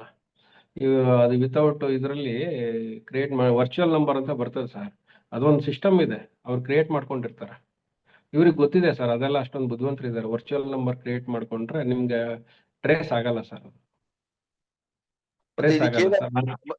ಮತ್ತೆ ಇದಕ್ಕೆ ಏನಾದ್ರು ಅದೇ ಸರ್, ವ್ಯವಸ್ಥೆ ಇದೆ ಸರ್? ಏನಂತಂದಾಗ ಸರ್, ಆ ನಂಬರ್ನ ಏನಾಗುತ್ತೆ, ಕೆಲವು ನಂಬರ್ ಇಂಟರ್ನ್ಯಾಷನಲ್ ಕಾಲ್ಗಳು ಬರ್ತದೆ, ನಮಗೂ ಇವಾಗ ಜಾಸ್ತಿ ಆಗಿದೆ ಸರ್ ಬರೋದು. ಅದನ್ನೆಲ್ಲ ನಾವ್ ಏನಂದ್ರೆ ರಿಸೀವ್ ಮಾಡಕ್ ಹೋಗ್ಬಾರ್ದು, ಇದ್ ಮಾಡಕ್ ಹೋಗ್ಬಾರ್ದು, ಅವ್ರಿಗೇನು ರೆಸ್ಪಾನ್ಸ್ ಮಾಡ್ಬಾರ್ದು ಸರ್. ಅಷ್ಟೇ ನಮ್ಗೆ ಇರೋಂಥದ್ದು ಅದೊಂದು ಮಾಡ್ಬೋದು ಸರ್. Yes sir. ಒಂದ್ 2 ಕೇಸ್ ಸರ್. ನಾವು ಇನ್ನು ಪ್ಲಾಂಟ್ ಅಲ್ಲಿ ಕೆಲಸ ಮಾಡ್ಬೇಕಾದಾಗ ನನ್ನ ಎದುರಿನ ವ್ಯಕ್ತಿ ಹೌದು ಸರ್. ಜಸ್ಟ್ ಏನು ಮಾಡಿಲ್ಲ, ಜಸ್ಟ್ ಈ ಗಾಟೆ ಒಂದ್ ಲಿಂಕ್ ಜಸ್ಟ್ ಪ್ರೆಸ್ ಮಾಡಿದ ತಕ್ಷಣ ಎಲ್ಲ ದುಡ್ಡು ಸುಮಾರು ಒಂದು 3 ಲಕ್ಷ ರೂಪಾಯಿ ಕಳ್ಕೊಂಡವ್ರು. APK ಫೈಲ್ ಅಂತಾರೆ ಸರ್, ಅದು ಹಾ. APK ಫೈಲ್ ಅಲ್ಲಿ ಹಂಗ್ ಮಾಡ್ತಾ ಇದ್ದಾರೆ ಸರ್. APK ಫೈಲ್ ಅವು ಯಾವ ಕ್ಲಿಕ್ ಮಾಡಬಾರ್ದು ಸರ್, ಅವು ಎಲ್ಲ ವಿತ್ ಆಲ್ ಸಾಫ್ಟ್ವೇರ್ಸ್ ಅದು ಏನ್ ಬೇಕಾಗಿರೋ ರಿಲೇಟೆಡ್ ಎಲ್ಲಾನು ಇನ್ಕ್ಲೂಡ್ ಆಗಿ ಬಂದಿರುತ್ತೆ. APK ಫೈಲ್ಗಳು ಕ್ಲಿಕ್ ಮಾಡಿದ್ರೆ ಆಗಿದೆ ಸರ್, ದುಡ್ಡುಗಳು ಎಲ್ಲ ಆಗಿದೆ. Thank you sir, thank you very much. ಬಹಳ ಉಪಯೋಗ ಆಯ್ತು sir. Thank you very much. Thank you sir. ಮತ್ತೆ ಏನಾದ್ರು ಪ್ರಶ್ನೆ ಇದೆಯಾ? ಸರ್ ಇಲ್ಲಿ ಆ ಪೊಲೀಸ್ ಅಧಿಕಾರಿಯಾಗಿ ಹೆಚ್ಚು ನ್ಯಾಯ ಒದಗಿಸ್ಬೋದಾ ಅಥವಾ ವಕೀಲನಾಗಿ ಹೆಚ್ಚು ನ್ಯಾಯ ಒದಗಿಸ್ಬೋದಾ ಅಂತ ತಮ್ಗೆ ಅನಿಸ್ತಾ ಇದೆ ಸರ್? ಸರ್, ಪೊಲೀಸ್ ಆಗಿ ಜಾಸ್ತಿ ಜನಕ್ಕೆ ನಾವು ಕಾಂಟ್ಯಾಕ್ಟ್ ಅಲ್ಲಿ ಇರ್ತೀವಿ ಸರ್, ಒಂದು. ಬಟ್ ಏನಾಗುತ್ತೆ ಅಂದ್ರಾಗ ಕೆಲವು ಟೈಮ್ ಸೆಲ್ಫ್ ಸ್ಯಾಟಿಸ್ಫ್ಯಾಕ್ಷನ್ ವಿಚಾರ ಬಂದಾಗ ನಮ್ದು ಏನಾದ್ರು ಸಪೋಸ್ ನಾಲೆಡ್ಜ್ ಇದ್ದಾಗ ನಮ್ಗೆ ಅದನ್ನ ಅಪ್ಲೈ ಮಾಡಕ್ ಆಗಲ್ಲ ಅಲ್ಲಿ. ಯಾಕಂದ್ರೆ ನಾನು ಡೈರೆಕ್ಟ್ ಆಗಿ ನಾನು 30 ಇಯರ್ಸ್ ಅಲ್ಲಿ ನಾನು ಸಬ್ ಇನ್ಸ್ಪೆಕ್ಟರ್ ಆಗಿದ್ದೆ ಸರ್. ಆ ಟೈಮಲ್ಲಿ ಇದಾಯ್ತು. ಬಟ್ ಅವಾಗ ಏನಾದ್ರು ಅವಕಾಶ ಇದ್ದಿದ್ರೆ ನಮ್ಗೆ ಏನಾದ್ರು ಮುಂದುವರಿತಾ ಇದ್ನೇನೋ. ಬಟ್ ಇವಾಗ ಸ್ವಲ್ಪ ನಾಲೆಡ್ಜ್ ಇದ್ದಿದ್ರಿಂದ ನನಗೇನದು ನನಗೆ ಇರೋ ನಾಲೆಡ್ಜ್ಗೆ ಯೂಸ್ ಮಾಡಕ್ ಆಗಲ್ಲ ಅಂತ ಅನಿಸ್ತು ಫೀಲಿಂಗ್. ಸೊ ಹಂಗಾಗಿ ಡಿಲೀಟ್ ಮಾಡಿದೆ, ಅಂದ್ರೆ ರಿಸೈನ್ ಮಾಡ್ಕೊಂಡೆ ಸರ್. ಯಾಕಂದ್ರೆ ನಮ್ಗೆ ಅಲ್ಲಿ ಅವಕಾಶ ಸಿಕ್ಕಲ್ಲ ಸರ್. ಮೇಲ್ಗಡೆ 2-3 ಮೇಲ್ಗಡೆ ಐಆರ್ ಆಫೀಸರ್ ಇರ್ತಾರಲ್ಲ.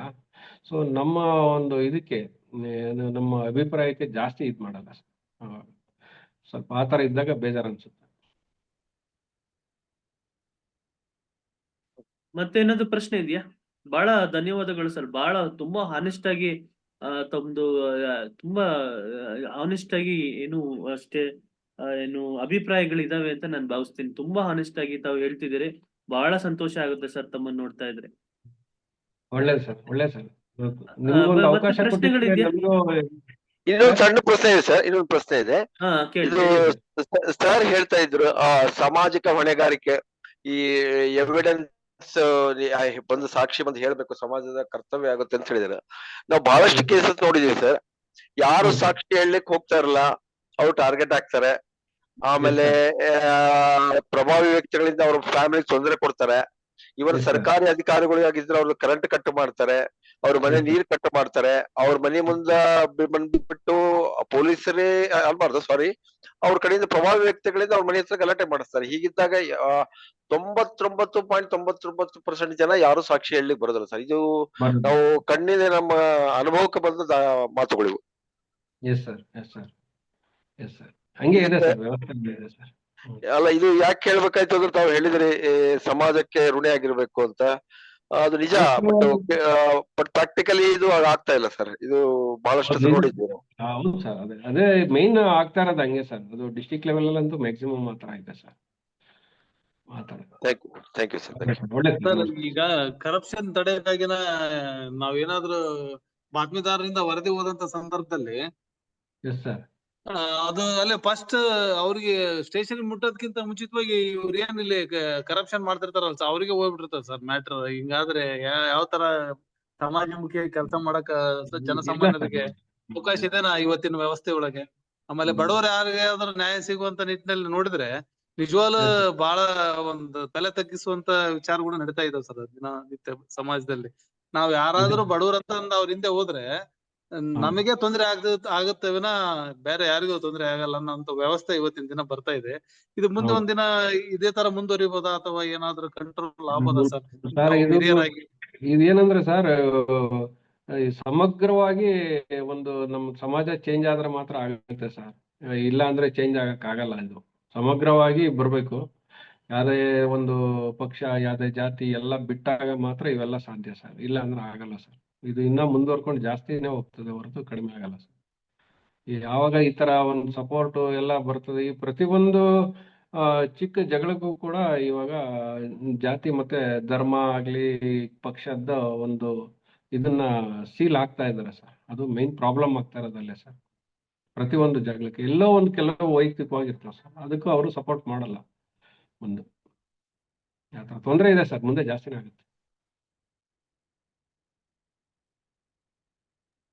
ಕೊನೆಯದಾಗಿ ಏನಾದ್ರು ಪ್ರಶ್ನೆ ಇದ್ರೆ ದಯವಿಟ್ಟು ಕೇಳಿ. ಕೊನೆಯದಾಗಿ ಏನಾದ್ರು ಪ್ರಶ್ನೆ ಇದ್ರೆ, ಯಾರಾದ್ರೂ ಪ್ರಶ್ನೆ ಇದೆಯಾ? ಮಹೇಶ್ ಸರ್, ಪ್ರಶ್ನೆ ಏನಿದ್ಯಾ? Nataraju sir, Nataraju GL sir. Sir, ನಮ್ಮ ತುಮಕೂರು ಅಂತ ಹೇಳಿ ಅವ್ರಿಗೆ ಬಹಳ ಧನ್ಯವಾದಗಳನ್ನ ನಾವು ಅರ್ಪಿಸ್ಬೇಕು. ನಮ್ಮ ಎಲ್ಲ ಒಂದು ಕಾನೂನು ಜಾಗೃತಿ ಕಾರ್ಯಕ್ರಮಗಳನ್ನೆಲ್ಲರೂ ಸಹ ನೇರ ಪ್ರಸಾರ ಮಾಡ್ತಾರೆ ಮತ್ತು ಸಾಮಾಜಿಕ ಬದ್ಧತೆಯನ್ನ ಈ ಮೀಡಿಯಾ ಚಾನಲ್ ಒಂದು ಮಾಡ್ತಾ ಇದೆ ಸರ್. ಅವ್ರಿಗೆ ಧನ್ಯವಾದಗಳನ್ನ ಅರ್ಪಿಸ್ತೀವಿ sir. Thank you sir, thank you sir, thank you sir. ನಮ್ಮ ತುಮಕೂರು ಮೀಡಿಯಾ ಚಾನಲ್ ಅವ್ರಿಗೆ ಧನ್ಯವಾದಗಳು. ನಮ್ಮ ಎಲ್ಲಾ ವಿಧಿ ಪ್ರಜ್ಞಾ ಕರ್ನಾಟಕ ಕಾನೂನು ಸ್ವಯಂ ಸೇವಾ ಸಂಸ್ಥೆ ಎಲ್ಲಾ ವಿಡಿಯೋಗಳನ್ನು ಅವರು ರೆಕಾರ್ಡ್ ಅನ್ನ ಮಾಡಿ ಜನಸಾಮಾನ್ಯರಿಗೆ ತಲುಪಿಸುವ ನಿಟ್ಟಿನಲ್ಲಿ ಕಾರ್ಯಕ್ಷಮತೆಯನ್ನ ತೋರಿಸ್ತಾ ಇದ್ದಾರೆ ಸರ್. ಅವ್ರಿಗೆ ಧನ್ಯವಾದಗಳನ್ನ ಅರ್ಪಿಸ್ತೀವಿ ಸರ್. ಧನ್ಯವಾದಗಳು ಸರ್, ಧನ್ಯವಾದಗಳು. Thank you sir, thank you. ಬೇರೆ ಪ್ರಶ್ನೆಗಳೇನಾದ್ರು ಇದೆಯಾ? ಪ್ರಶ್ನೆಗಳೇನಾದ್ರು ಇದೆ ದಯವಿಟ್ಟು ಕೇಳಿ. ಇದು